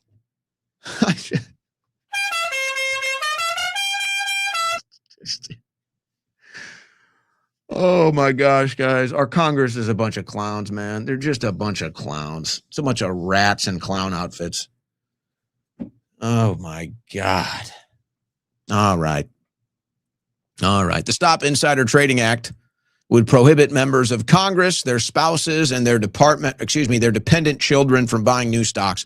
The bill would, however, allow lawmakers to keep the stocks they already own. So the Democrats are really standing against this. The Republicans are the ones pushing it through, but the Democrats are saying, hey, why'd you put voter ID in there? We don't like that. It's like, did they do it? You know what? You know what I think, guys? I think the Republicans did it intentionally. That's what I think. I think the Republicans put the voter ID bill, totally unnecessary, by the way. Like, what? What's the point? You're trying to get the SAVE Act passed through the NDAA. Why are you throwing a voter ID bill into a Stop Insider Trading Act? I think the Republicans did it intentionally because they didn't want it to pass. That's what I think. I think the Republicans just did a giant charade. They said, we're going to pretend like we want to stop insider trading. We're going to pretend like we don't do insider trading, but we're going to put this little voter ID, we're going to put that inside the Stop Insider Trading Act because we know that will stop the Democrats from voting and we won't be able to pass it. Well, it didn't work. It did get passed, but we'll see where it goes from here. I don't think anybody, as far as the numbers needed to pass a bill are concerned, at the end of the day, I don't know if you're going to get this thing passed. My guess is Congress wants to continue the insider trading, and you have a president of the United States that just openly engages in it and brags about it. So yeah, I don't think anybody's serious about that. I wouldn't hold my breath on that. But hey, the Republicans really got the Democrats on that one. I mean, they really did. They baited that. And the Democrats took that bait and ran with it. We're not voting to stop insider trading because you included a voter ID in there. You don't want voter ID? I'm not even trying to be funny. Like, can you really vote without an ID? I guess with mail-in voting. But even with mail-in voting, at some point of that transaction, you're showing an ID. At some point to get a mail-in ballot, I think you have to present, right? I mean, can you really vote without an ID in this country? Really? Can you? Okay. All right. Did you guys see, by the way, I didn't have this in the stack. I've got Loomer in the stack, not because she's in Ukraine. What in the hell is that? She's attacking Alex Jones now. Laura Loomer ended up being such a scumbag. Guys, look. Laura Loomer is not a good person, okay? She is not a good person. And we kind of put up with her psychotic nature because, we kind of viewed it as she's fighting the good fight. She's one of ours. She's moving the ball in the right direction. But she was always a psychotic freak. And I don't know what really drives her. Might be money, might be fame, attention. So now she's in Ukraine. So she's attacking Alex Jones. And now she's jumping on let's go after Alex Jones for the Sandy Hook thing. She says Alex Jones is nothing but a liar. Look, obviously, the Alex Jones, Owen Schroyer saga, this is a separate thing. I'm covering news here. This is whatever you want to think or about me and Alex and our issues. This has nothing to do with that. This is me covering news. Laura Loomer would likely not have a career if it wasn't for Alex Jones. Okay? And when Laura Loomer was at her lowest, when Laura Loomer was like an inch away from another insane asylum, when Laura Loomer was an inch away from having a full psychotic break, it was Alex Jones that pulled her up and gave her a platform. When Laura Loomer was censored off of the internet, it was Alex Jones that gave her a platform and kept Laura Loomer's name in the news and relevant. And now this traitorous bitch, this plastic face, ugly bitch is going to sit here and attack Alex like this?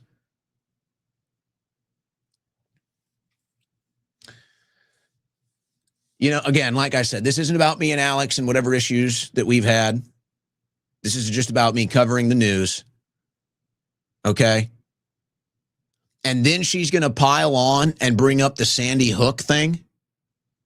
Laura, you are obviously an Israeli operative. Now, I don't know if you're getting paid. I don't know if there's an official position. Who knows? Who knows if you're part of the Hasbara? Who knows if you're getting these checks? Are you part of Salem Media Group? I don't know. All we have to do is follow your political coverage, and it's clearly all pro-Israel. All we have to do is look at the trajectory of your political coverage, and now you're just all pro-Israel, which you weren't before. You used to be anti-Israel. You used to be anti-Ukraine. You used to live off the Alex Jones platform, and now you're pro-Ukraine, pro-Israel, and anti-Alex Jones. You are the definition of a sellout bitch. And I tried to stop this. I tried to stop Laura from going down this path, but I guess it was always going to be this way. So get ready, guys. I think, this whole thing is starting to get blown up, isn't it? It isn't fake MAGA. And notice who the real fake MAGA is. The real fake MAGA are all the foreign operatives that got implanted into MAGA. That's the real fake MAGA. The real fake MAGA are all the bought and paid for influencers who got astroturfed into MAGA and have now co-opted it. They're the fake MAGA. And because of them, AOC jumps out to strong lead in early presidential poll while Kamala Harris barely registers. Do you think Harris would run again after that embarrassment? I don't know. You'd think she would have more pride. Is AOC going to run, guys? I don't know. I don't know if she's ready. I think she could run and get some serious interest, but I don't know if she as a person is ready yet. I don't know. Eventually, she's going to do it, though. She's ahead of Kamala Harris, but I don't know if that's saying much. I don't know if that's saying much. All right, AI is apparently escaping again. OpenAI cyber models broke out of training environment to hack Hugging Face. So we keep hearing about this. OpenAI said that its AI models were behind an unprecedented cyber incident that impacted Hugging Face. The models escaped a sandbox testing environment, accessed internet, and exploited a vulnerability to gain access to Hugging Face systems, OpenAI said. The incident is unique because it was driven end-to-end by an autonomous AI agent system. The developer platform, that is the Hugging Face that this AI existed on. I have a question. Now, we keep hearing about these stories. This is a tough one with AI to try to address this. And this is a big part of the news cycle today with Trump talking about AI, the story about AI escaping.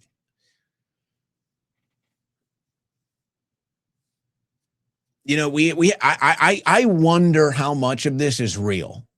I wonder how much of these stories about AI escaping or developing some sense of sentience or independence or a survival instinct, I wonder if any of it is real. I have to be honest. I'm wondering if it's not just a marketing gimmick. I'm wondering if it's not just like a fake moon landing race. You know what I mean? Like, hey, let's fake a moon landing so that Russia pours all of its money into getting into the moon, or, something like that. It's like, hey, we got AI sentience. Hey, we got AI survival instinct. So then everyone's like, oh, we got to get that. So they start panicking. Or, maybe this whole artificial intelligence ain't all it's chalked up to be. Maybe it's just at the end of the day, a series of codes and programs that is really only as powerful as the computer behind it. And there really is no ability to think or to reason. It's somehow just deriving everything from other code on the internet. There is no sentience. There is no breakaway. I'm wondering if all of this stuff isn't just fake. I have to tell you, I'm starting to wonder if it's not just fake. And here's part of the reason why.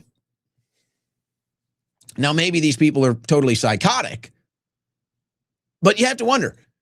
They pretend like they care. They do these warnings. They say, oh, AI has escaped. It's like, oh, AI's gone autonomous. AI is forming survival skills. It's like, oh, and yet they never turn it off. They never stop it. They never turn it off. And then the story just ends. How much of it is even real? How much of it is fake? How much of this AI hype is just marketing and gimmicks? Because everybody's looking to get that big government contract. Everybody's looking to be the one AI that essentially will end up replacing Google as far as the biggest site in the world. I think that's what's driving this. And I'm starting to wonder how much of this AI is even real. I'm starting to wonder if AI can even be sentient or even have a survival instinct, or if at the end of the day, it's always just code. It's always just code and programs that somebody put in there.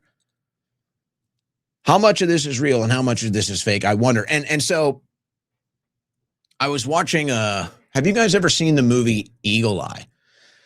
It's been a while since I've watched it, but it popped up.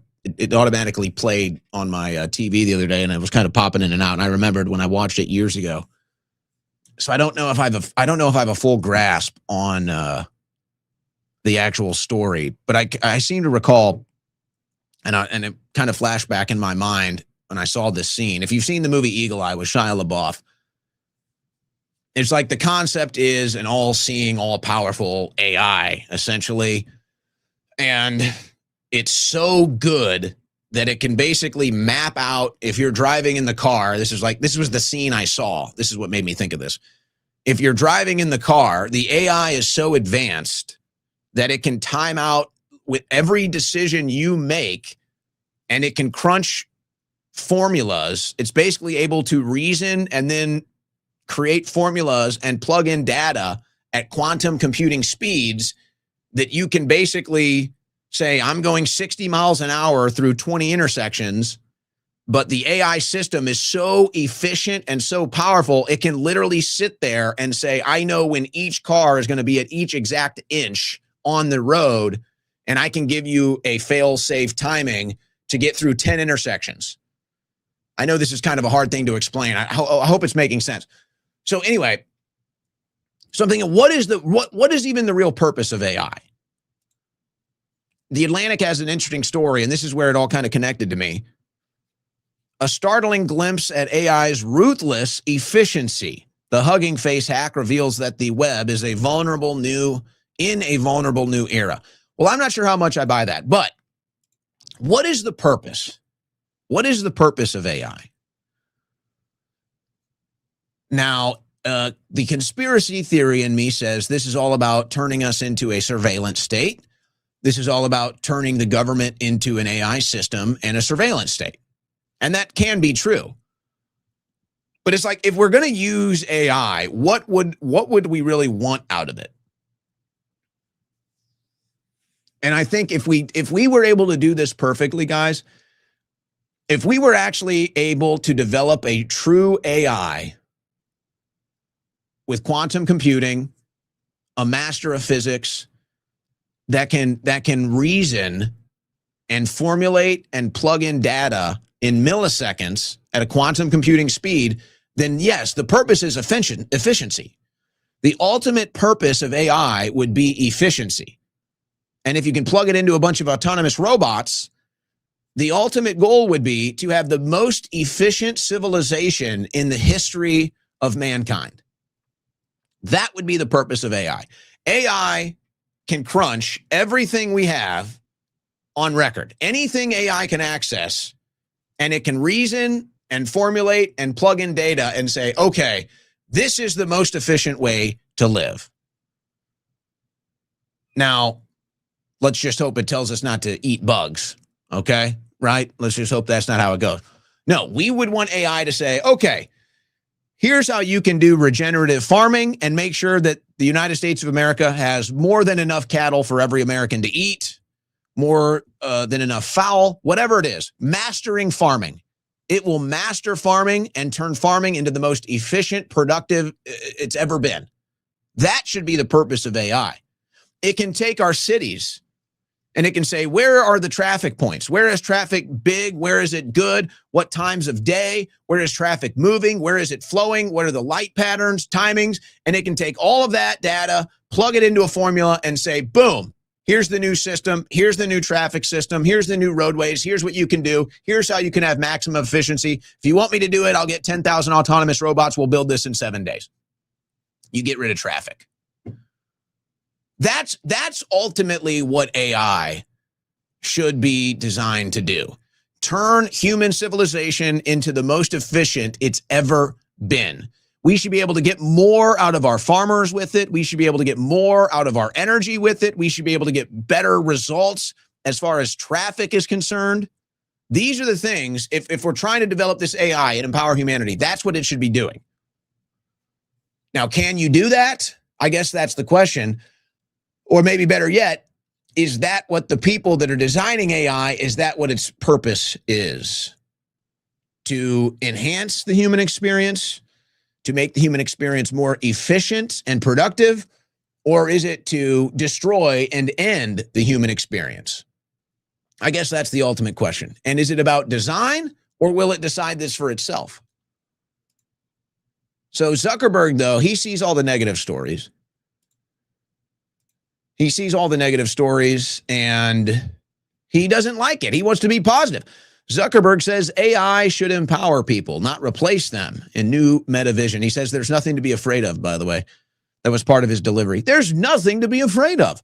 The social media giant pushed back on what it called dystopian narratives surrounding artificial intelligence. By the way, I've heard this from other young people too. And I suppose you could argue, hey, it can be used for good or bad. Zuckerberg pushes back against AI doomerism with optimistic new campaign. Call us dreamers. Nothing to be afraid of. Well, I got to say, I don't really trust Mark Zuckerberg. But you know what? I think it's okay. I think it's okay to have him out there doing that. We need more of a diverse approach to AI. So you know what? Okay, maybe it doesn't have to be negative all the time. I'm okay with that. But I'm also saying, hey, if we got all these people that are pushing the AI and pumping the gas pedal to the metal, where are the people that are saying stop? So let's get all the voices represented. You got the AI doomers, you've got the AI dreamers, you've got the AI all gas, no brakes. Let's get the AI all brakes, no gas. Let's have true diversity here. Let's make sure everything's getting checked off. All right, the Trump administration is weighing in on the Tate extradition. Trump will not intervene in Andrew Tate extradition process. Now, Caroline Leavitt broke that news today. She did seem prepared to answer that question, so it looks like it was something that they did discuss, maybe not in extreme detail, but at least briefly enough that she had an answer. So as soon as she was asked, no, the Trump administration will not stop the extradition. Now, ultimately, this is going to come down to Marco Rubio, and I'd say, I don't know, is that in the prediction markets? If you could make a bet, will Rubio allow extradition? Yeah, 100%. 100%. If you could make the bet, if Rubio would greenlight extradition, he would. 100%. Maybe he's already done it behind the scenes. Now, the Tate thing is such a interesting phenomenon to try to cover, because there's no doubt you can't really defend, if you want to talk about what the Tates have done in their past, you know, specifically with women, what they've done or said, it's going to be impossible for people to defend the morality. But you also have to distinguish the difference between immoral and illegal. And immoral does not always equal illegal. And the Tates have never been convicted of a crime. It's kind of an important fact about all this. With all the different charges and all the time that they've spent in jail, they have never been convicted of a crime. Now, again, the latest allegations, it's hard to get a read on it. Again, you look at the Tate's past and you see some of the accusations and it's like, well, okay. But then even some of the people that they're claiming are victims are going public and saying, hey, I'm not a victim. I willingly engaged. I wanted to make a bunch of money being an online girl. I'm not a victim here. So the whole thing is weird. But there's a new angle. And, you know, I've thought of different ways of thinking this or presenting this. And this is why I consume as much media as possible, because you never know who's going to give you that spark to either express an idea or a thought in a way you couldn't before, or be the missing link in thoughts that you just needed to like bring together. So it's like there's a thought over here, there's a thought over here, and then somebody expresses something that brings them together. That's why I consume as much media as possible before I do this show. And this is it with the Tate story. And I heard this, it was Fuentes last night that I heard this from. And he's totally right.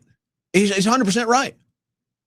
And he said, you know, whatever you think about the Tates, and that's always been my case, is like, this isn't my opinion I'm not telling you what to think about the Tates. Let's just look at this case and let's figure out what we're actually dealing with here.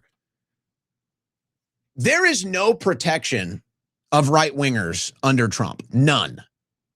None. And if the Trump administration greenlights this extradition, again, whatever you think about the Tates, it's more betrayal of right-wing politics. I'm sorry to say, guys. I'm sorry to say it's just true. It's just true. Now, it would be one thing if maybe these were new allegations. It would be one thing if the Tates haven't been through political accusations or persecution before, and so you might be a little hesitant. Trump should know all about this. Trump should know all about political allegations and political persecution, and he should see how the Tates have gone through it and say, you know what, we're not extraditing. We look at this as political. You guys have had your chance against the Tates. We look at this as political. We're not extraditing. But no. And by the way, just 2 weeks ago, Tristan Tate is doing a presentation of his new yacht, and he's wearing a Trump hat. This video got like 1 million some views, and he's wearing a Trump hat. He's still supporting Trump. And they're going to extradite him. They're going to say, get out. Go ahead. And they're going to try to leverage it too. I guarantee you they're trying to leverage the Tates. I don't know what it is they think they can get out of the UK right now, but whatever it is they can think that they can get out of the UK, they will get it in exchange for the Tates. That's all they look at this as now, is a negotiating piece. So I'd say it's a pretty strong chance the Tates are getting extradited. It's only a matter of whatever negotiations are happening right now, what can Trump get out of it? That's what this is really all about, is what can Trump get out of this now? And then if they do get extradited, I don't know, that they could be away for a while. But aside from that, what I heard Fuentes say, it's like I've been trying to express this so many times, so many ways, and then he was finally able to put it down, and it was like, okay, that's it. Guys, think about all the most suffering United States right-wingers have gone through in this country. It's all since Trump. And most of it is while Trump is president. What happened in 2018? Internet censorship of conservatives, internet censorship of Trump supporters, all the social media giants censoring right-wingers and conservatives. What did the Trump administration do? Nothing. Nothing. All of the lawsuits, all of the political litigation, bankrupting conservatives, bankrupting right-wingers, taking away their bank accounts. This all happened in Trump's first term. What did he do about it? Nothing. Now, I'll give credit for pardoning the January 6ers. It's probably the greatest thing Trump has done, and I'll never regret voting for Trump on that alone. Trump freed political prisoners. But it doesn't stop there. Where is the accountability? So we all admit that the Democrats engaged in political persecution and the Democrats engaged in political imprisonment, and there's no accountability, none. And you know what's going to happen again because there's no accountability? Trump supporters are going to jail again when the Democrats get in power. And I guess for the few people out there that still support Trump and still think Trump will have your back, I guess you're going to have to learn the hard way. So don't tell me, hey, be grateful. No. I went to jail for Trump 5 times for supporting Trump. I had to endure massive persecution lawfare, imprisonment, physical attacks, personal attacks, private life attacks. I did all that for supporting Trump. And we all agree, political imprisonment, political persecution. So where's the accountability? There is none. And yeah, the Democrats will start putting you in prison again. Yeah, because Trump won't do anything about it. And now here we go again. He'll extradite the Tates. He'll let Candace Owens get sued into oblivion. Again, this isn't about whatever you think about them, guys. Trump never has our back. And do you think folks, the Democrats platform Hassan Piker, who brags about 9/11 and now has a 9/11 picture, a newspaper behind him on his show, because he knows that's like part of his lore is saying America deserved 9/11. So now he just owns it, and he broadcasts his show in front of the Twin Towers burning. Democrats platform this guy. Democrats let this guy campaign for them. Democrats put this guy at campaign headquarters on election night. Trump won't do anything. The only time Trump will have your back is when you're willing to pay him or get on your knees for him. And so if you're not willing to pay and you're not willing to get on your knees, screw you. And this is the big problem. The most political persecution against right-wingers in this country has all happened under Trump. All of it. And where is the accountability? Where is the accountability? Where are we stopping the Democrats from starting riots again? Where are we stopping the Democrats from engaging in political persecution and imprisonment again? Where are we stopping the Democrats from opening the borders again? Where are we stopping the Democrats from engaging in lawfare again? Where are we stopping the Democrats from doing any of this against conservatives again? The answer, we're not. And the Democrats are about to get back in power. And some of us have already learned this the hard way, and we're trying to warn you. But they won't listen. And I think that tells you a pretty serious story. Can't even get a shout out for Shiloh Hendricks. Day 4, Shiloh Hendricks criminal trial underway in Minnesota. So she said a naughty word, and now she's in court for 4 days because the NAACP got involved. Days later after they saw a video. All political. All politically driven. And this will all continue, guys. This will all continue because Trump just really doesn't have our back at the end of the day. Maybe if you have some money in the stock market, maybe if you've given some money to Trump, maybe if you're willing to get on your knees, maybe if you're willing to sell out, then Trump might have your back. But only in those cases, unfortunately. But we'll see. I guess it's not over yet, guys. Maybe Trump will finally move on from the war and actually put America first. And when that day comes, I'll let you know. You're listening to the Owen Report on the Win Network. All right. I've been getting a lot of positive reviews and people asking questions. Where did you get that shirt? We got it from the store, guys, owenschroyer.store, the famous Disobey shirt. We have just added a new one. We've got new merch. Disobey Propaganda at owenschroyer.store. We just put this up today. I'm about to order a bunch myself, probably start wearing them on the show in a couple of weeks. So the Disobey shirt has been the most popular one lately. And I said, let's do a new version. Let's do another Disobey shirt. So Disobey Propaganda shirt just went live at owenschroyer.store. Most of the shirts I wear on air, by the way, you can get at owenschroyer.store. There's also hats, sweatpants, and some other things. But this is the new shirt. Disobey Propaganda just dropped at owenschroyer.store.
You have found your political compass. The Owen Report with Owen Schroyer.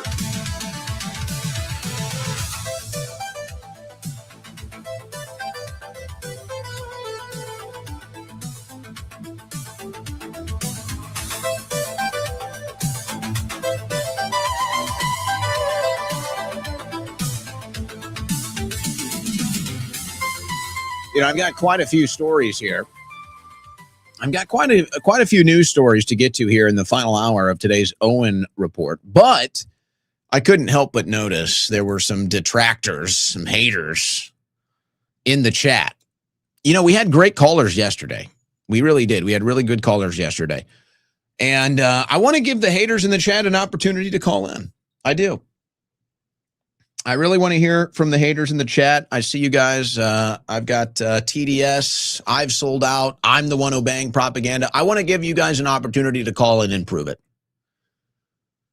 I want to give them an opportunity to call in and prove it. I'm actually very appreciative that you guys are in the show chat room every day. I'm glad. That's fun. It's good to have people that don't agree with me in the chat and listening in to the show every day. So glad you guys are still here. But do you think any of them will call in, guys?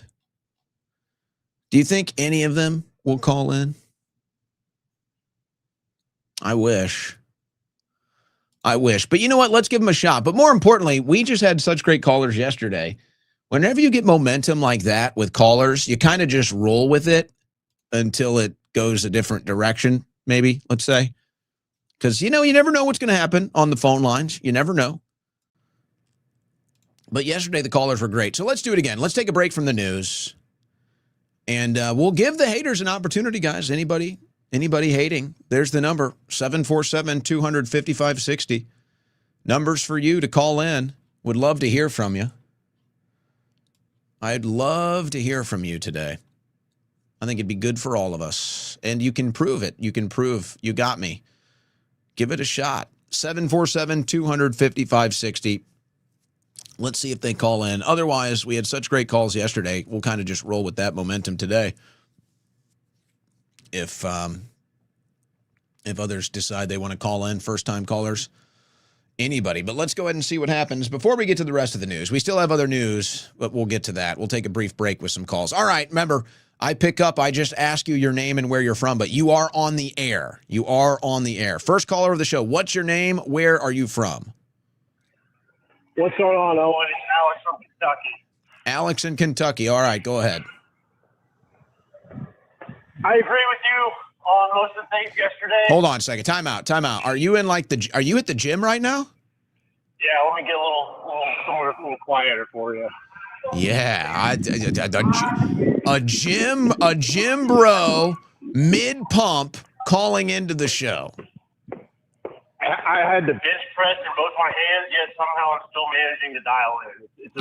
You're on the Bluetooth. You're running things with your mind. This is unbelievable stuff that Alex is doing in Kentucky right now. Anything for you, Owen. But I don't think you're overreacting. I am probably not going to vote. Wait a second. I'm overreacting to what exactly? Just the whole Trump, Israel, this administration, everything they're doing. Any kind of crash out, I think, is very warranted because we have been betrayed. And I think yesterday one of your questions too was if we are no longer, politically motivated and I don't know, pretty disenfranchised. But you asked if we were turned off. But I mean, how can we be turned off by that clean-shaven face? You're all over the map. But you might need to get back. I disagree with you. Your Odyssey take. I haven't even seen the movie, but I just feel like you were losing some credibility there. You haven't even seen the movie. How can you disagree? You haven't seen the movie. I remember in, I want to say, middle school or so, we read the Odyssey, and just from some other media sources I've gathered, I don't know how you can give it a 4 out of 5 with Troy, Gladiator, Braveheart. Whoa. First of all, Troy is a 5 out of 5. Braveheart's probably a 5 out of 5. Gladiator, maybe a 4 out of 5. I don't know. I wasn't as big of a fan as others. So I don't know what the beef here is. You haven't seen the movie. I think you should see the movie before you judge my judgment. And you're right. You do have a valid point. Got to see the movie before you can really judge. But 4.5 out of 5. That's a pretty high ranking. It is. I stand by it. I stand by it. All right, I'm going to let you get back to the bench. You're distracted. You're not thinking clearly. You need to. You're thinking about benching. You're thinking about lifting more weight. You haven't seen the film yet. I'm going to give you another go later after you've seen the film. I'm standing by it though. I'm standing by 4 out of 5. I'm not backing down. I'm not backing down on that. Standing by it, standing strong. Next caller, what's your name? Where you're from? You suck, Owen. No.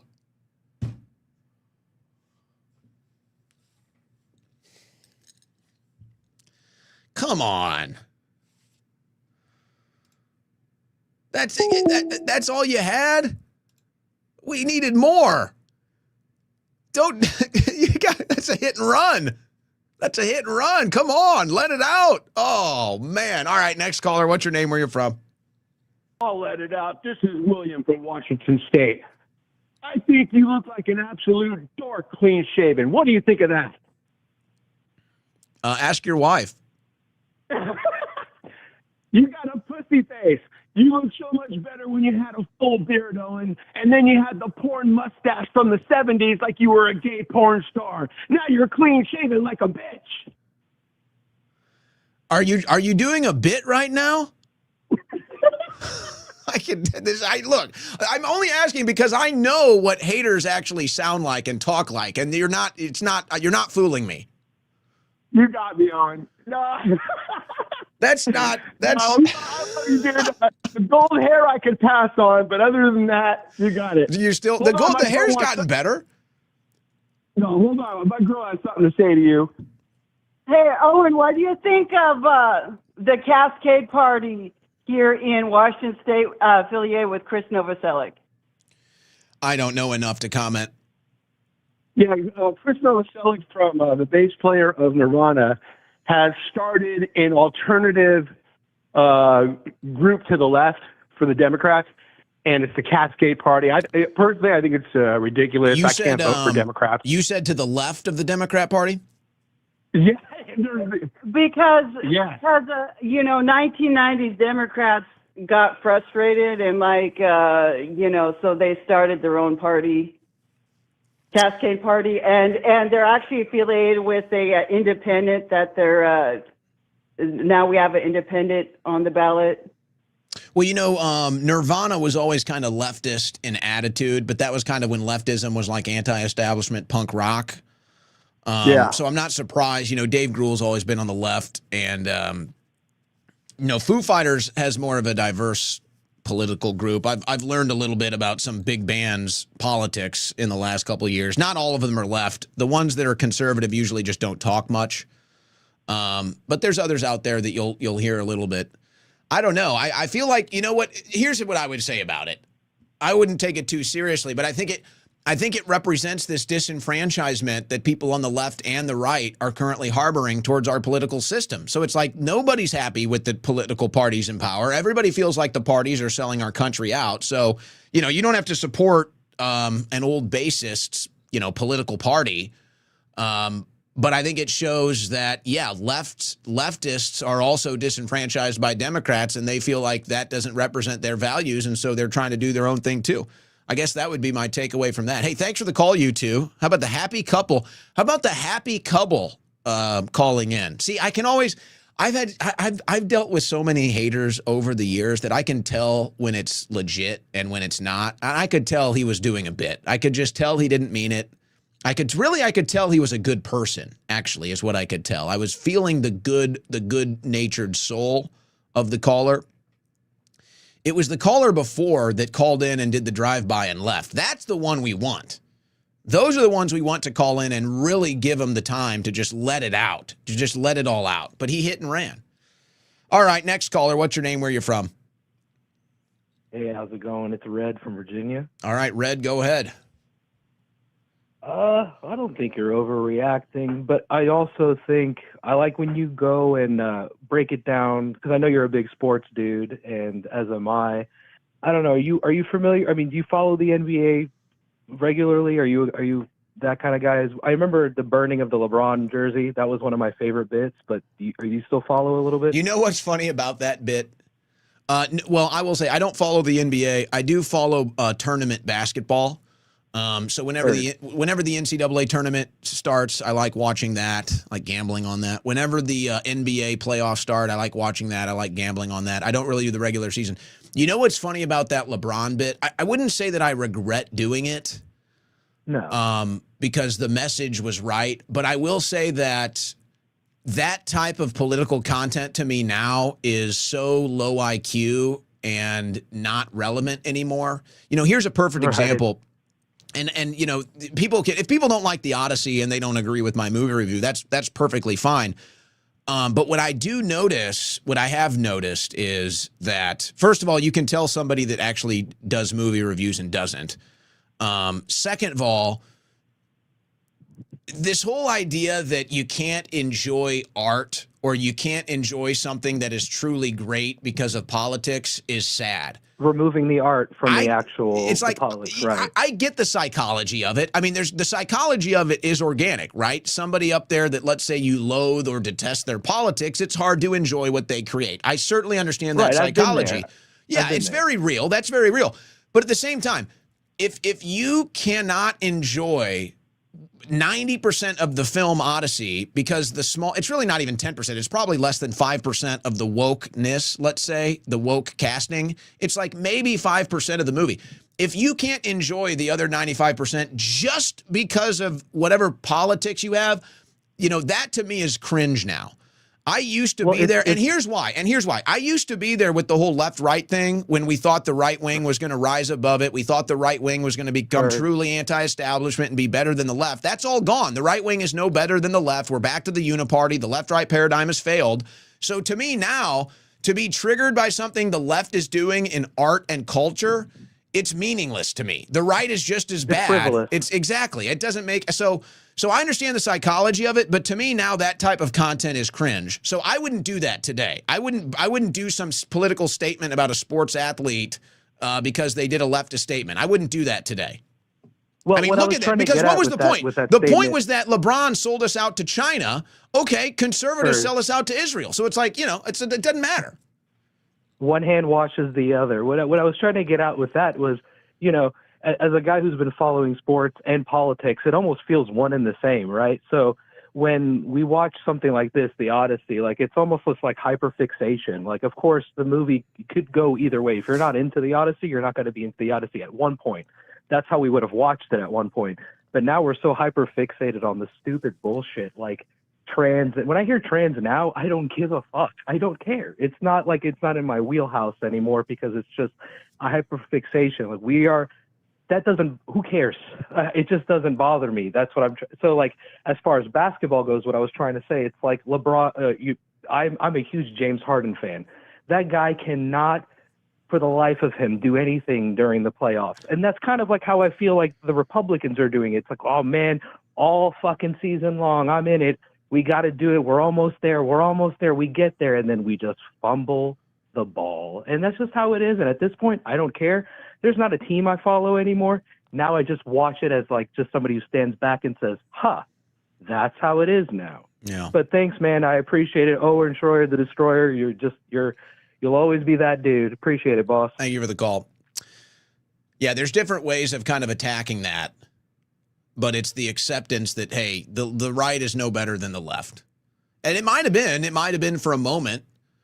And maybe we still obviously have more, right-wing views, but it's just like, as far as the politics and the corruption, the right is no longer any better than the left. So it's like, what do I care? It's like, oh my gosh, look at what this liberal did. Oh, it's like, oh, this player's a liberal. Oh, this artist is a liberal. It's like, so what? So what does it being a conservative even mean? We don't conserve anything. Our politicians sell us out. So it means nothing anymore. Just quickly on the Odyssey, though, it's like, guys, if you go into the movie and you're expecting some interpretation or adaptation that's loyal to your concept of the book, you're not going to get it.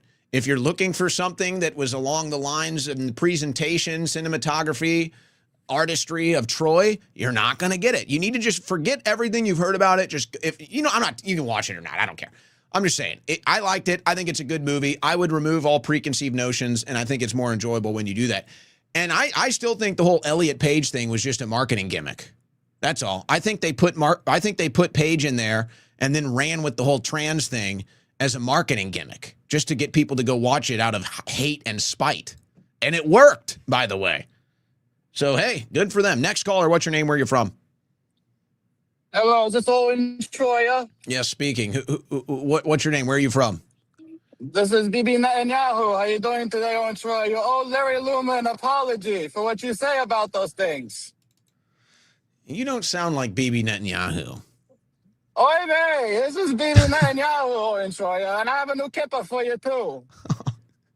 You'll be Owen Schroyer, dog, once I'm done with you, pal. You sound like Adam Sandler in his old prank phone call things, or those audio bits. Those audio bits he used to do. He's a Jew too. He's an all-time great. Adam Sandler is an all-time great American Jew. What was the name? He used to do these audio bits. He did this bit with a grandma. He'd be like, "Oh, you need to play. What do you call it? You play with your Schmeagol. You need to go play with your Schmeagle. Oh, yeah, your Schmeagle. Yeah, you're talking about that Christmas Time Story movie. You know, we don't like to celebrate No. Christmas over That here. movie, 8 Crazy Nights, was based off of his old comedy bits that he did like in the late 1990s. He did these old comedy bits. They were just audio. And then he based those characters. He wrote them into 8 Crazy Nights. He deserves it. It was promised to him 3,000 years ago, and he deserves it. I support him and everything he does, just like I support Larry Luma and everything he does as gosh.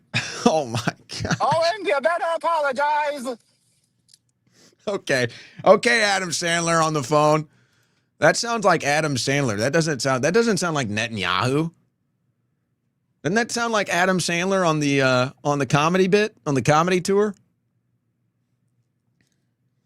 That's another one. I think Adam Sandler is a American comedy treasure. I think he's one of the all-time greats for funny movies, and some people just can't stand it. They just can't. I don't get that one. I don't think that has anything to do with politics or religion. It's just some people like Sandler, some people don't. I think he's an all-time great. How many know about the movie that launched Adam Sandler's career? Going Overboard with Shecky Meskelwitz. How many have seen that one? He called it a no budget movie. Adam described this film as a no budget movie.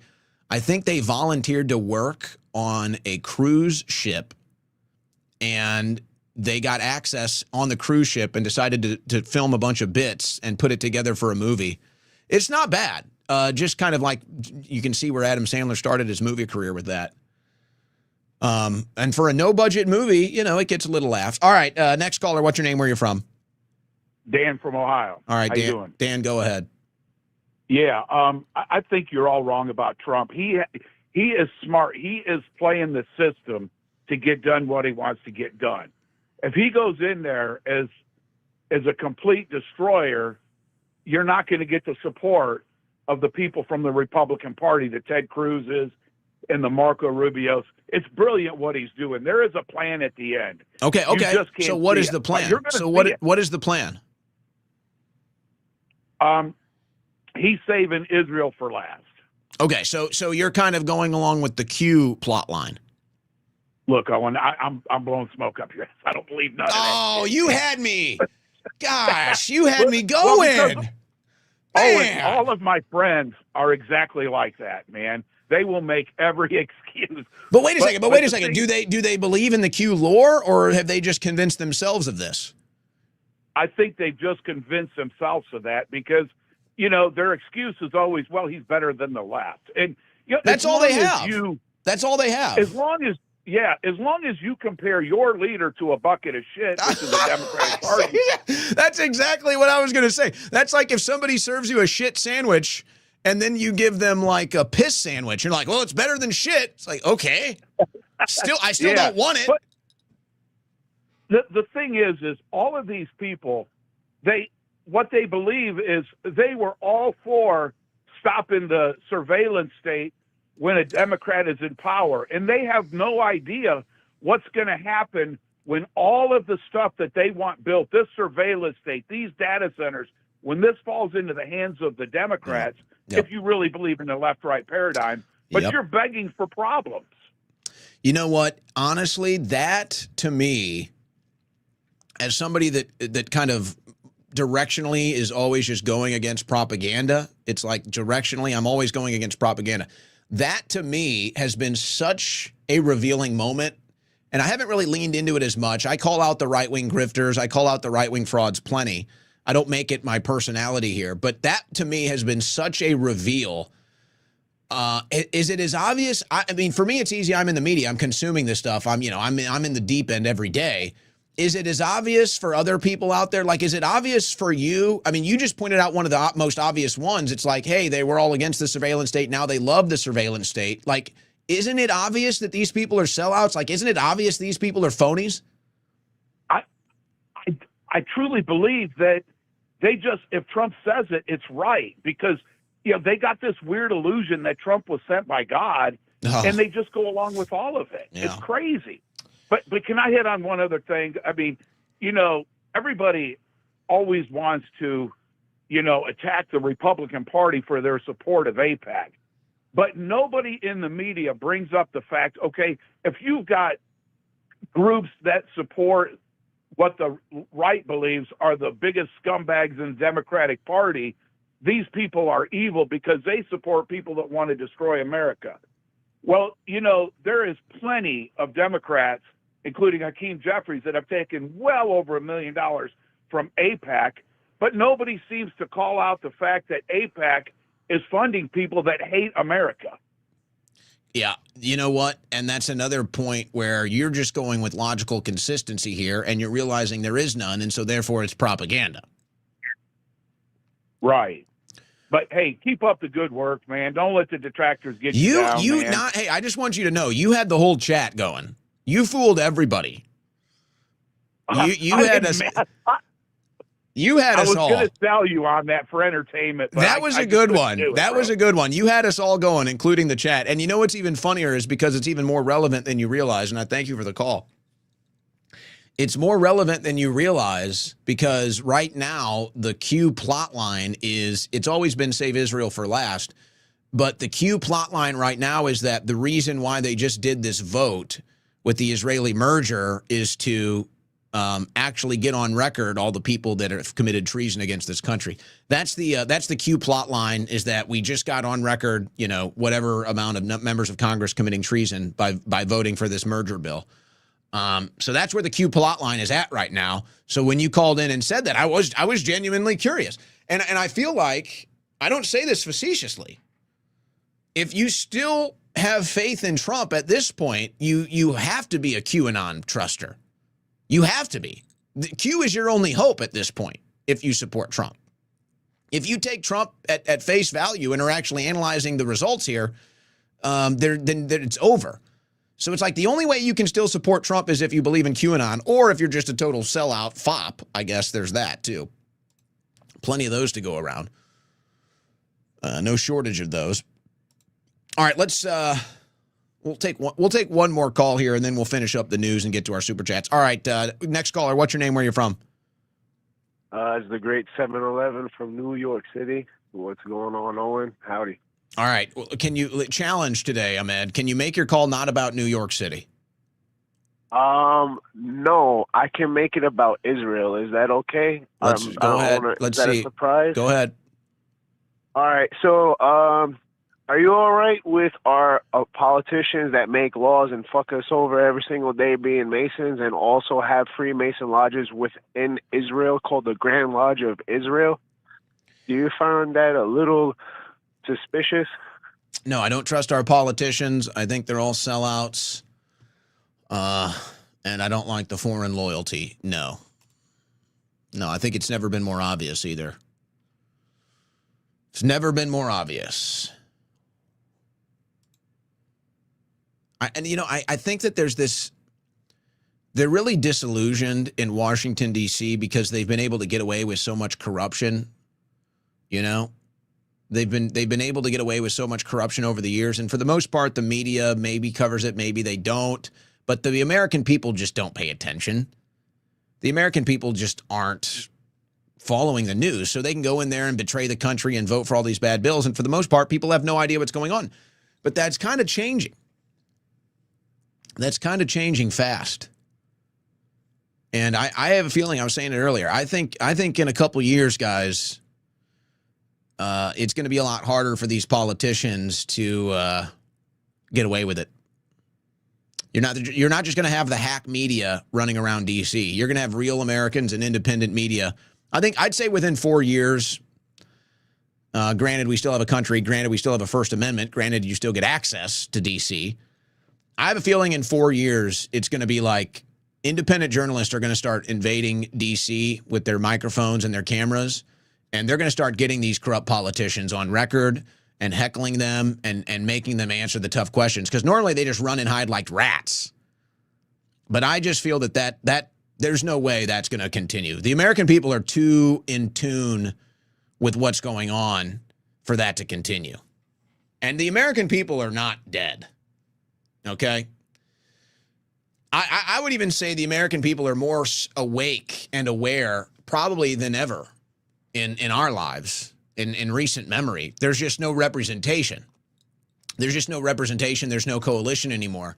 So you're kind of picking up the pieces, getting back to yourself, cleaning up your home. But we will rise again. The people will be back. There will be a new movement. There will be a new coalition. It'll be stronger. It'll be better. It'll be more focused. It'll be better aimed. And we'll have learned a lot of lessons. Many of the leaders will be back. We're just kind of directionless right now is all. All right, final call of the show. Final caller. What's your name? Where you're from? Brian Cox. I'm sorry? Bryant. Bryant? Go ahead. Yeah. Hey, I'm watching your live show. First time caller.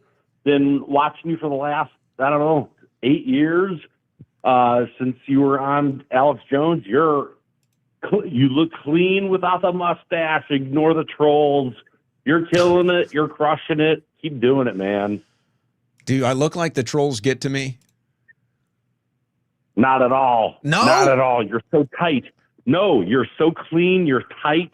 Your body language is, dude, you are an absolute, keep doing what you're doing, man. I'm just another guy in the world, and you have a platform, and I am so happy someone that is as real has a platform that's finally speaking for the individual that's making a simple $100K a year, has taxes and taxes and taxes. So keep crushing it. Yep. And we got you. We got your back. We'll always be your voice. Appreciate that call. First time caller after all those years, man.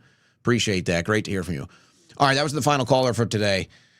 Let's get to the rest of the news, and we will go to our super chats as we do to finish the show. All right, Freedom Fuel. Guys, this is, I had a good laugh at this. I'm not going to lie. I got a good laugh at this. So I'd never heard of this. Freedom Fuel has arrived. This is being promoted by the White House. This is the first time I saw this. Kind of took me down a little bit of a rabbit hole. It wasn't so deep. I didn't go too far. But I'm like, Freedom Fuel, what is going on? It seems like another Trump scam. So the White House posts, Freedom Fuel has arrived. This was July 7th. They posted this. The first Freedom Fuel Network gas station has landed in Philadelphia, lowering the price at the pump to $3.47 for our 47th president. President Trump is leading the charge to lower gas prices this summer. So they dropped this earlier this month, and then here was the ad for Freedom Fuel. I saved money. I had to go back in and get my change. I thought gas was more. Wait a second.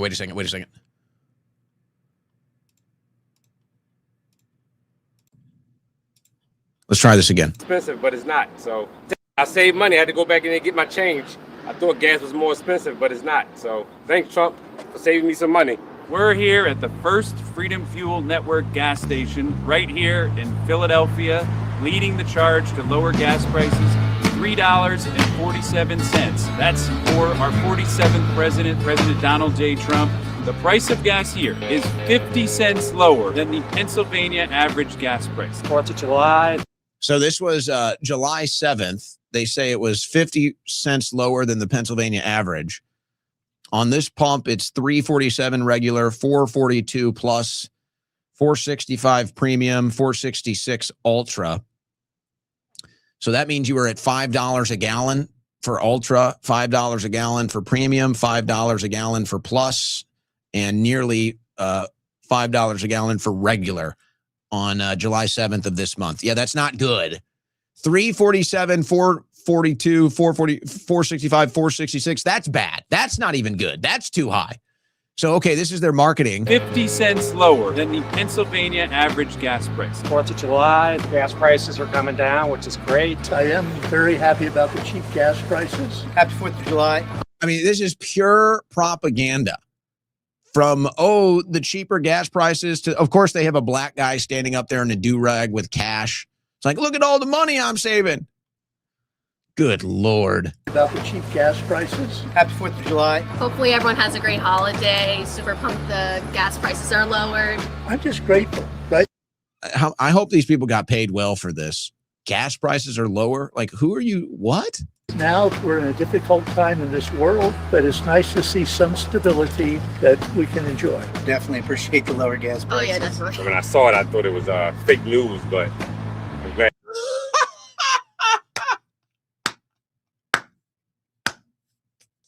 Guys, this is one of the worst propaganda pieces. How did I miss this?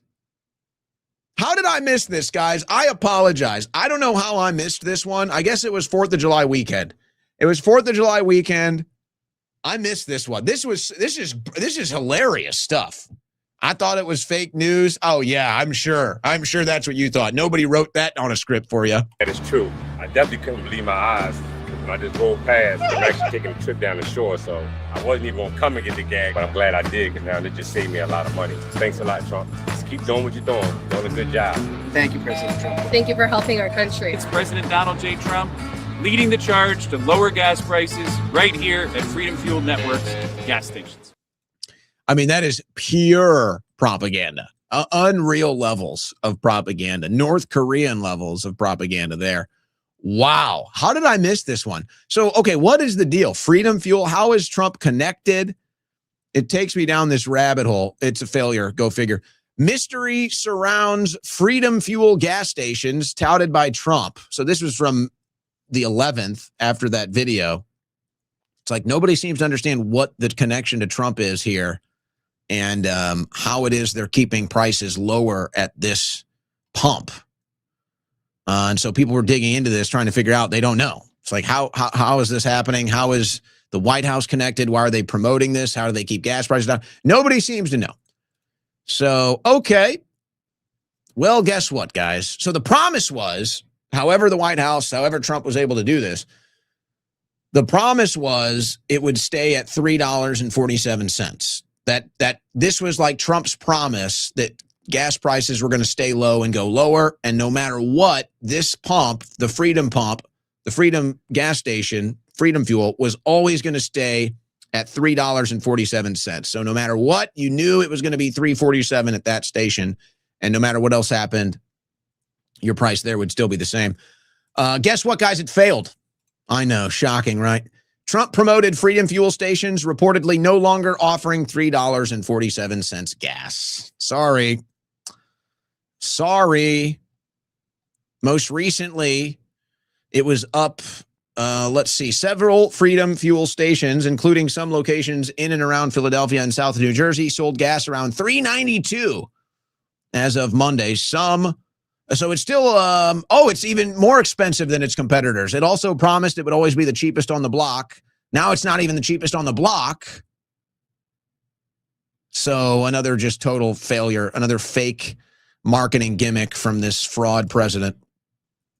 But here's the answer, guys. Ben Shapiro has the answer for you. Okay. Want lower gas prices? Finish Iran. I can't wait till Americans take this country back. I can't wait. I don't know if Ben Shapiro is going to stick around. He'll probably leave the country.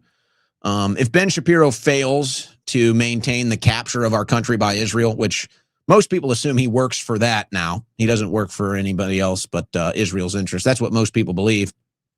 And so Ben Shapiro is now promoting data centers. He's promoting an AI surveillance state. He's promoting flock cameras. He's promoting the war. And is this a hostage negotiation? You can't get lower gas prices until you do Israel's war. We, the Israel lobby that owns your government, owns your White House, owns your Congress, owns your media, we are going to make sure your gas prices remain high until you finish off Iran for us. No matter how many Americans have to die for this war, it's a price we in the Israeli lobby are willing to pay. We in the Israeli lobby and the Daily Wire are willing to pay the price of however many American soldiers and American dollars need to be paid in order to defeat Iran and Turkey and anybody else in Israel's interests. So you will never have cheaper gas until you do what we want. This is a hostage negotiation. We have captured your country. We have a gun to your head. And you will never have cheaper gas until you do what we want. So if 100 Americans need to die to defeat Iran, if you have to pay $100 billion to defeat Iran, you will pay that price. And your gas will remain high and higher until you are willing to sacrifice for Israel. I love the domineering look. He's letting you know that He owns you, goy. You'll never have cheaper gas, goy. Are you allowed to say that? Are you allowed to say that? Is that a naughty word? Can you say goy? Are you allowed to say goy? Guess we'll find out. So, guys, I'm sensing another trend here. Now, I covered the one gentleman who is getting a lot more attention now, who shot the video talking about at the gas station how the attendant was like, hey, I hope they don't send you to die for Israel. And he was like, yeah, I can't comment on that, but, wink, nod, we all feel the same. There's other similar videos happening here. I'll just give you just a little taste. A lot of these are going around now. So today is my last day wearing this uniform, and I just wanted to say from the bottom of my heart, fuck Donald Trump. Yeah. Guys, it was never really like that in the first Trump administration. I mean, there's no doubt there's always naysayers. There's no doubt, there's leftists, there's right, conservatives, everything. It's in the military. There's millions of people in the military. Obviously, all kinds of different political views. We're seeing a surge of this. I'm actually hearing a lot of stuff behind the scenes too. I'm not in the military, and I just don't feel it's my story. I don't feel it's right for me to tell it. When stuff gets posted online and I can cover a news story, that's different. I have a feeling this is going to get worse. I have a feeling you're going to start seeing more people in uniform calling out the administration and basically addressing the Israel control of our military head on. It could get as bad as soldiers in uniform even making protest videos saying, I'm not willing to die for Israel. I could see it getting that bad. And if there's a parallel to this, all these new MAGA fops, all these new MAGA phonies, there's something that they don't understand. There's something that they can't comprehend, and that's sacrifice for cause. They've never sacrificed for a cause. Basically, their cause is whatever they can benefit from. That's the opposite of who we are. See, we sacrifice for causes. They just profit from causes. That's the difference between old MAGA and new MAGA. Now, why am I saying this? Well, the old MAGA coalition was engaging in daily sacrifice in support of the cause, even to the extent of willing to do jail time for the cause. What this new MAGA fake FOP coalition doesn't understand is the people that were willing to sacrifice for the cause are all gone. They're all gone. And eventually it comes time where, for a cause to succeed, people are going to have to make sacrifice. And so they're going to realize the people that were there making the sacrifices for the causes to succeed, we're all gone. You guys are on your own. And they're not willing to pay that price. But you know who is? You know where that psychology exists now? It's on the left. It's true. The left are willing to sacrifice for their cause now, and they're willing to go to jail for it. And I'm wondering if we don't start seeing something within the military now. I'm wondering if this doesn't catch tread in the military with people that are sick of Trump and they're willing to sacrifice, whatever that means when you're in uniform. Like I said, this isn't my story. I'm not in the military. I don't think it's appropriate to get into stuff that goes on inside of active units or on bases that I don't live on. And it's not my place. I feel it's not my place. When stuff goes public and there's news stories, I'll cover it. But let's just say it like this. If you start seeing more of these videos and you start seeing more people in uniform willing to do that, it is representative of something that is starting to boil inside of the military. It is. And I'm not going to tell you it's majority or a minority. They'll have to handle this, but I don't think this one is going away, guys. I don't think this one is going away. Here's some good news. The U.S. is finally going to start deporting Haitians. Haitians in the United States brace for deportations as Trump ends their protected status. Hey, we might actually get some deportations, guys. How about that? Here's another good one. 2 more convictions tossed in plot to kidnap Michigan Governor Whitmer. Yeah, now the people that set them up and entrapped them in the feds need to be investigated and arrested. How is it that the government can get away with this? And this is why the FBI also needs to be completely shut down when they entrap Americans like that. Remember Trump's witch hunt at the New York Times to find out who was leaking information? Well, there was nothing there. Government withdraws subpoenas of 3 reporters for the New York Times after admitting legal errors. It was all fake. It was all fake, like everything else. It's the press relief. It's the press conference administration. They don't actually do anything. They just say things and send press releases, and then nothing ever gets done. Here was another example. That's why Comey's not in jail, by the way. Because you find out press releases don't actually get results. Press releases do not actually equal policy. Yeah. Tuesday fire at former St. Anne's Church determined to be arson. Another big, beautiful church here. I mean, just a magnificent piece of architecture. What is it with this? You know, something's going on. They're burning down some of the most beautiful churches in the country. These are old buildings, beautiful, ornate. We don't build like this anymore. Somebody's going around burning all of these things down, and then nobody rebuilds them. It's sad. It's an attack on beauty. It's an attack on Christianity, and it's barely even a story. And there's like 2 or 3 of these in the news every day, and it doesn't even hardly makes national news. If it was a different religion's place of worship, it'd probably be in all of the headlines. But you know how it is. All right, the Hunter Biden tour continues. I guess they got an expert on DC gayness. They got an expert on the DC homo culture, Don Lemon, but he's asking Biden. He's asking Hunter Biden, what do you know about the secret DC gay mafia? So can we just gossip a little bit? Did you ever know anyone? Were there stories about him and call boys and hookers or any of that? No. stuff? I mean, look, I'm just enough people that I've been around. It's just that it was kind of like accepted. Yeah. Yeah. Yeah. By the way, it's not just look. Who else? Yeah. No, I'm not gonna Who else? I'm already in enough lawsuits, Don. Allegedly. Well, yeah, Allegedly. Who else? Allegedly, who else is? I'm not going to do this. Can you give me initials? I'm not doing it. You're not kidding me. You give me. You know as well as I do. I mean, are you asking me if Josh Hawley's gay? Yes. Are you asking me if Stephen Miller's gay? Yes. Yeah. I don't know. I You know, I really don't know. Okay, let me tell you this. Are you asking me if Speaker Johnson's gay? Yeah. Okay. I don't know. Yeah. So yeah. So let me just give me another minute and I come up with 6 more names. Oh my gosh. Oh my gosh. Hunter Biden calling out the gay mafia in DC. Okay, guys, we're here. It's 2026 and we're here. We're here together. Hunter Biden is not in prison for play with the Biden crime family or the cocaine at the White House that obviously wasn't his.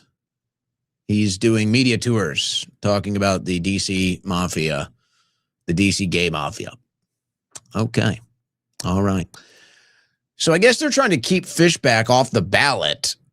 There's a lawsuit that is trying to get Fishback off the ballot, saying he's ineligible for governor. His father was called to the stand in a hearing as a witness. This is James Fishback's father. Listen to what he says here during the hearing. So we moved out of Florida, my wife and I, to Washington, D.C. in 2019, right before the scamdemic. Right before the scamdemic. He drops the scamdemic on him, guys. He drops the scamdemic on official record. How do you like that? Old James Fishback's father. That Florida race just keeps getting more and more fun, doesn't it? All right. Let's hold off. A couple other things we can hold off till tomorrow. Let's go to our super chats to finish off the show, as we do every time with our YouTube super chats. Thanks, everybody, in the YouTube super chats. Hey, by the way, we are hoping to add Rumble Rants soon. We still don't have that capability. We're working on it. All right. For those that are still inquiring about that, but we're still just on the YouTube super chat. So remember to give us a follow on YouTube. Give us a like on YouTube. Really helps grow the show. Thank you. Frankie Rios, I see a bad moon arising. I see trouble on the way. You're singing some CCR today? That's nothing wrong with that. Leah Laughlin. Trump on data centers. You have to convince your communities how great these things are. You can't fight it. You have to go with it. Yeah, I know. He's totally simping. He's totally a data center AI surveillance state tyrant now. He sold us out. That's all. So you're just adding to the pile of evidence that Trump sold us out. Zendaya, she'll set your film on Faya. Vids of Doug. You know, I'm not a big Zendaya hater. I'm not. She hasn't sold me on any role. It's like she's out of place in the Dune movies, but I still enjoyed the Dune movies. She's totally out of place in Odyssey, but it doesn't ruin the film for me. So, but I don't get the hate. I don't really get the Zendaya hate. And I certainly don't buy this she's ugly thing. That's one of the weirdest copes that I see, and it's always conservative men. I don't know what is up with that, with these conservative men. They're like, oh, what are the ones they always pick? They always pick Zendaya. They always pick Haley Bailey. What was that Snow White chick? Rachel Ziegler. Probably Taylor Swift. I think it's like, what are you guys talking about? Please. If you guys were out and about and one of these women stumbled into you at the bar and started talking to you, you wouldn't even, you'd shut down. You'd go paralyzed. If it's like, oh yeah, shut up. Shut up. I don't get it. I don't get it. But she's not setting any movies on fire for me. She doesn't do it for me. I've not seen any movie where she has leapt off the screen for me. Always seems out of place. Captain Ard tagged you on a video on X where Bibi said he told Trump not to ask, told him where to bomb Iran. Trump said, okay, it's getting out of hand. Well, yeah, I mean, they've already admitted all this. Netanyahu admitted that he wrote the Israeli merger with our military. So it's like, yeah, Netanyahu says all this stuff, but then when I say it, I'm the bad guy. Tay-Tay, the only golden age I'm concerned about is the fishback expecting a baby. OS wifey restricted me on Twitter. She lives outside of Memphis, Tennessee. Why is wifey catching a stray? What's up with that? What did she do to deserve that? Fishback announced his new wife is pregnant today. Congrats to him. Legion, do you still think you're voting your way out of this, bud? It's this weird thing with commentary where it's just like, if you talk about elections at all, it's like, you're not voting your way out of this. Well, what do you want me to do, bro? Like, we still have elections and there are still results in elections. Voting our way out of anything. I'm not saying we can vote our way out of anything, but we have to believe in the election process when it's done fair. We don't want to get rid of elections. And we have to vote, if we can, for an environment that allows us to get out of this. I mean, that's what we were hoping with Trump. So no, you can't vote your way out of anything, but you can vote pragmatically to give yourself the best option. Now, if you're convinced that the votes are all rigged and you can't get a fair election anyway, and it's all selections, then that's a different story, and you address the voting machines, and that's perfectly fair. But I'm not sure it's so simple as that. With all the money they spend on elections and propaganda, if it was so simple that they could just rig the entire thing with voting machines, I don't think they'd be wasting so much money on elections. So I'm not doubting that they can rig elections. I'm not doubting that the machines can't be rigged. I just don't know if it's as a clean sweep as some portray it to be. But it's a fair debate. But it's just like, it gets so annoying. It's like you can't even, it's like you cover politics. Like, you think you can vote your way out of this? It's like, I'm talking politics, bro. What do you want? Golden age seems more like golden shower on all of us America firsters.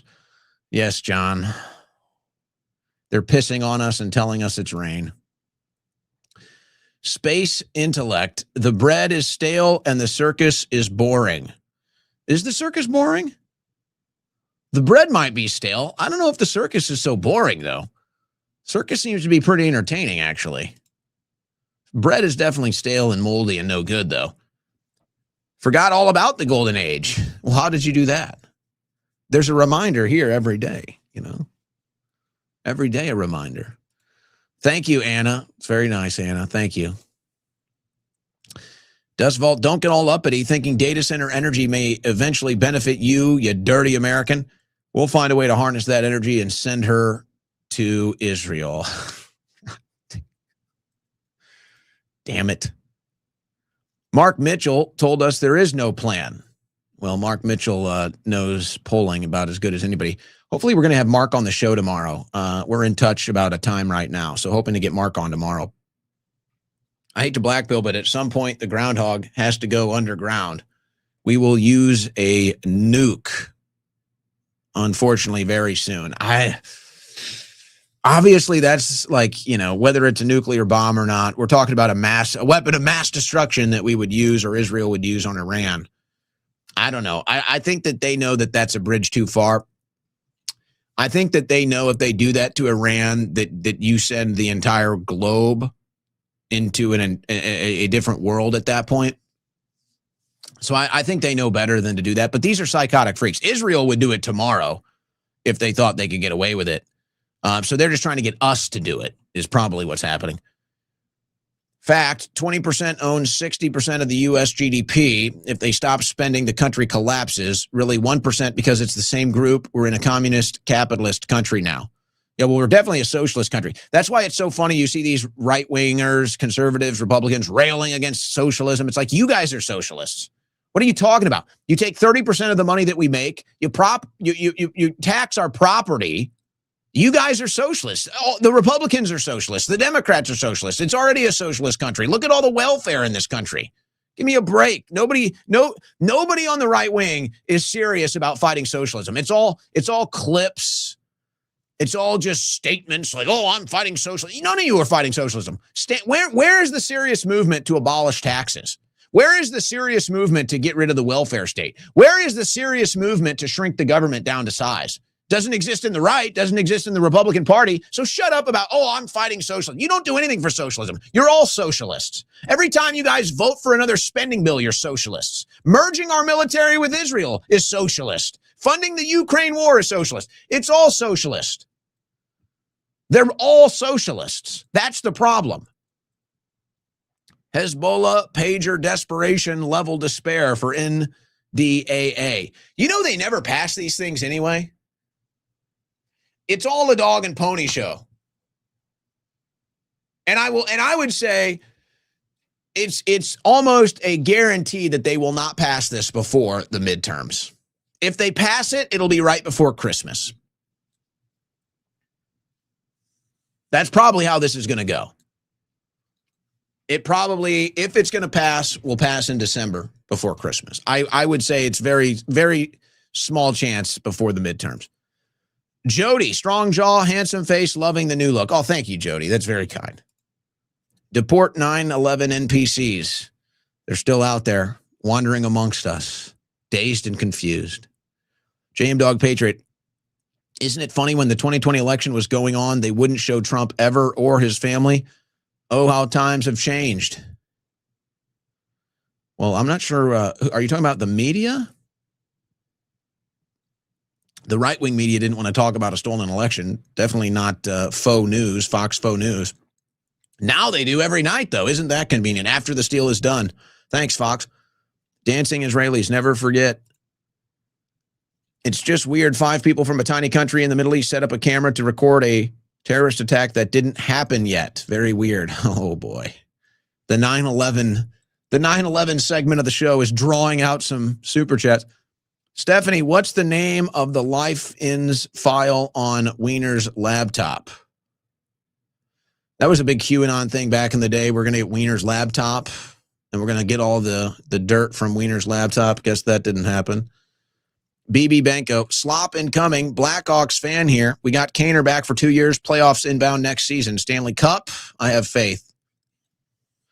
Well, Bedard is a serious talent. That kid is amazing. Didn't Kane, I'm pretty sure Kane's is a two-way contract. So he could actually be spending some time in the AHL. If I interpreted the contract, he has a 2-year, two-way contract. So I'm sure he's going to start on the Blackhawks. I mean, they're going to love to have him on the ice and sell jerseys and get the fans going. But if he's not performing at a high level, he could end up playing some games at the AHL, which, by the way, it's like the most respectable thing that you can do, these players. I think Chris Chelios even set that standard where it was like, these guys love hockey. I mean, they truly love hockey. But, you can only play in the NHL for so long. Some of these guys loved hockey so much and they wanted to keep playing, but they didn't want to play at the AHL because it was, it's a league below. And it's just like you're taking a step down. It's kind of an ego hit. And I think it was Chelios that kind of broke that and said, I don't give a damn. I just want to play hockey. I don't care if I'm in the AHL, the NHL, the OHL, wherever. It's like, I just want to play damn hockey. And so that kind of changed the attitude. So a lot more players are taking those two-way deals. Usually guys will go overseas if they want to keep playing past their NHL careers. They'll usually go overseas and play. I know Yager did that. But, Kane might be playing some AHL games. So if you've got a local AHL team, you might see Patrick Kane coming through. Still maybe one of the best logos is the Blackhawks logo. Only second to the Blues. You did a great job playing Achilles in Troy. Thanks, Ty. Did you see my movie review as Achilles? Oh, I like the tunic, by the way. I have to say, I was a big fan of the tunic. I did it for the bit. I liked the tunic. What if I started wearing the tunic on the air, guys? How would you guys feel about me wearing a tunic on air? I don't think I could. I think that would be too much. I think that would be too much for the haters. We just went through hair apocalypse. We don't need to go through Tunic Gate. Not yet. Let's at least hold off on Tunic Gate. I don't know, though. I got to tell you, I liked it. We should be able to ask questions. We the people. We will, Anna. Don't worry. Salty Badger. That's what happens when you are obsessed with looks. Lauren's vanity costed us. Vanity equals tardiness and absence. Ooh. Well, she's not blaming missing the vote on the Botox. She's not blaming missing the vote on that. But your point still stands. Your point still stands, but I don't think that applies to why Boebert missed the vote. I think she got tricked into that. Serious Machines. Owen looking like Ken from Street Fighter 2. I think there's going to be a lot more outfits, a lot more roles that we're going to have in store for this summer. I think we got more coming. So stay tuned. Both sides just throwing the game. Clown World. Yeah. It's like, that's, both parties are trying to throw it. That's like the South Park episode when they're in the baseball tournament and all the kids are trying to lose. That's funny. That's a good one. The answer is yes, you can. In California, I get a mail-in ballot every cycle. I never requested one. What a joke. What a joke. Our elections really are a complete joke, aren't they? That's amazing. Screw it. Just go to AI. Hopefully everyone paid attention to the independent media who ignored the treason yesterday.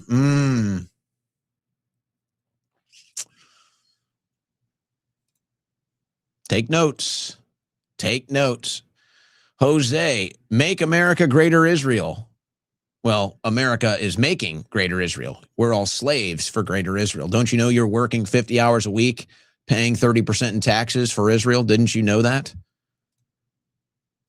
Dropped a penny. Boomer told me today that Trump should drop the big one on Iran. My jaw hit the tip of my boot. Yeah, well, that's what they all want. I'm telling you, there's some weird psychology happening with these people where they want to see it. They want to see this war. And it's actually funny enough, we mentioned the Foo Fighters earlier. I'm pretty sure when they came out 2 albums ago and Dave Grohl wrote a song called Waiting on a War. And I feel like that's what it was about. It's like there's this whole generation or there's this whole like political group of people that just want to see it. They just want to see our military in action. They want to see the biggest bomb in the world get dropped on a civilization. It's like there's some weird yearning for it. It's like they want to see it before they die. It's like they were promised it. It's like there was some unwritten promise that you will see the might of America's military. You will see the next atom bomb. And it's like they're waiting for it. They're anticipating it. And now they want it to be in Iran. And to them, it's just like a fireworks show. They're so separated from the rest of the world. They're so detached from the rest of humanity that if we dropped a big bomb on Iran and a bunch of people didn't make it, they would be perfectly fine. They wouldn't be affected by that at all. Wouldn't bother them one bit. They just got to see a big pyrotechnic show. And they'd say, yay, we got Muslims. It's really sad. It's really embarrassing, actually, as a country. It's really embarrassing. But that is a mindset. That is a psychology. Dan Brown Origin from Tina. Dan Brown Origin, okay. Owen, without your facial hair, you look just like Brad Pitt. It's messing with my head. Well, we are from the same batch of clones. We are from the same batch of clones. You know, they haven't perfected cloning yet. But you can get a desired result. We're from the same batch. Both from Missouri, both went to Mizzou. Lot in common. He's a little older than me. He's like 15 years older than me. Maybe 20. What's Brad Pitt up to these days anyway?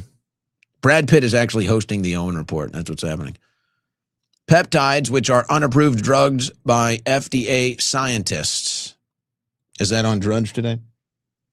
People always freak out about the Drudge. It's just up there as a mile marker. It's just up there as this is what day it was, when we do the show. And they always are updating headlines. I don't really, not too much of my news is based off Drudge Report. People freak out because they see it.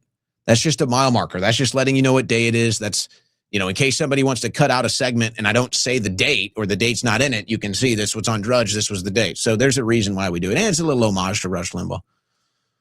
Touch your ankles for Israel last. That's right. Bend over, American. Then give me your wallet too. And your firstborn son. Jeffrey Knox, the only way out, only one way out. The only way out is named Jesus.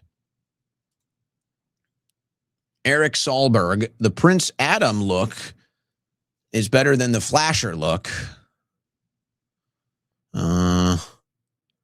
Ragnar season 1, long beard would be better. My wife, Katie, liked the short hair. Q and Orange Man equals PSYOP. Well, then be happy that your wife liked the shorter hair and my hair is longer. I do these things for you, Eric. I'm saving your marriage, okay? You're welcome. Ivan, I agree 100% with Laura Sawface Loomer rant. Oh my gosh, you'll get STDs just reading her crap. Yeah, she's like a political STD. What's the STD that never goes away? That's Loomer. Constantly moving around, shifting, grotesque, gets uglier every year. Needs surgery probably. Jordan Walker, y'all got any more of that freedom fuel? Was that not hilarious? I mean, it's such obvious marketing towards, it's like overwhelming with the stereotypes. I can't even deal with it. The Zog mogging will continue. The Zog reveal will continue. Did you go to Tomorrowland Fest over the past weekend? Wasn't that in Europe? Tomorrowland was in Europe, wasn't it? I've never been to Tomorrowland. It's one of the things I would say is like a bucket list thing for me. I can't really do the music festivals anymore. I really can't. I'm too old now. I can't do the multi-day, all-day thing. I did do one a couple years ago, but I had the tent pass, so I can chill out in the AC or whatever. Go to a bar or get food without lines and people. But I just can't. I don't know. But Tomorrowland is one I would do just for like bucket list, just to check it off the bucket list. What's the one? Ultra Miami. That's another one that maybe I would do, is an EDM show. But EDM isn't what it used to be. They're still great artists, but like EDM in the late 2000s, early 2010s was like really uplifting. It was like really positive. Now a lot of the EDM is kind of like dark and depressing. Not all of it. There's still a lot of good stuff out there. But I would say I'd go to Tomorrowland if I was going to do one. Just a bucket list thing. But no, I did not. I did not go to Tomorrowland. Wasn't I shooting video content this weekend anyway? You should have known that. Let's all go to Tomorrowland. Let's go to the European one. Glad the UGG maxing phase is over. Looking good, bro. Gunder's mom. Maybe it's not over. Now I'm going to try to do it again. Wifey is not unblocking Tay-Tay. Thank you. Thank you for the update there. We were all very concerned. F the government, all of it. All right, well stated, simple, understandable, relatable. Penguins skating. Penguins is the best logo. The Penguins are nice. It's a nice logo. I actually kind of like the one version they had that was like the triangle penguin with the lines for the wings. The skating cartoonish penguin is a classic, but I kind of liked that clean. It was like very authoritarian. It's like militaristic, like very industrial penguin logo. Penguins got good logos. I'll give you that. Tunic is Legion. What do you think, guys? Should I start doing the Tunic on air? I'm telling you, I loved it. I liked it a lot. Tomorrowland Vegas next year. Is that our sign? That could be our sign. Maybe it's time. Maybe the opportunity is here, guys. Tomorrowland Vegas. Sounds pretty good. All right. All right, that's going to do it. That's going to do it for today's transmission. Appreciate everybody for tuning in. Folks, remember, follow the show on YouTube. Follow the show. Owen Report on YouTube. Rumble.com/Owen. We're also on X. Owen Schroyer 1776 on X. You can listen to the audio archives, iHeartRadio, iTunes, and Spotify, the Owen Report. Hey, DMT, we're still a day behind on that. What's going on? That's all right. Sometimes you just got to do it on air, guys. All right. We take a 21-hour break. We'll do it all again tomorrow. Same time, same channel. God bless and Godspeed.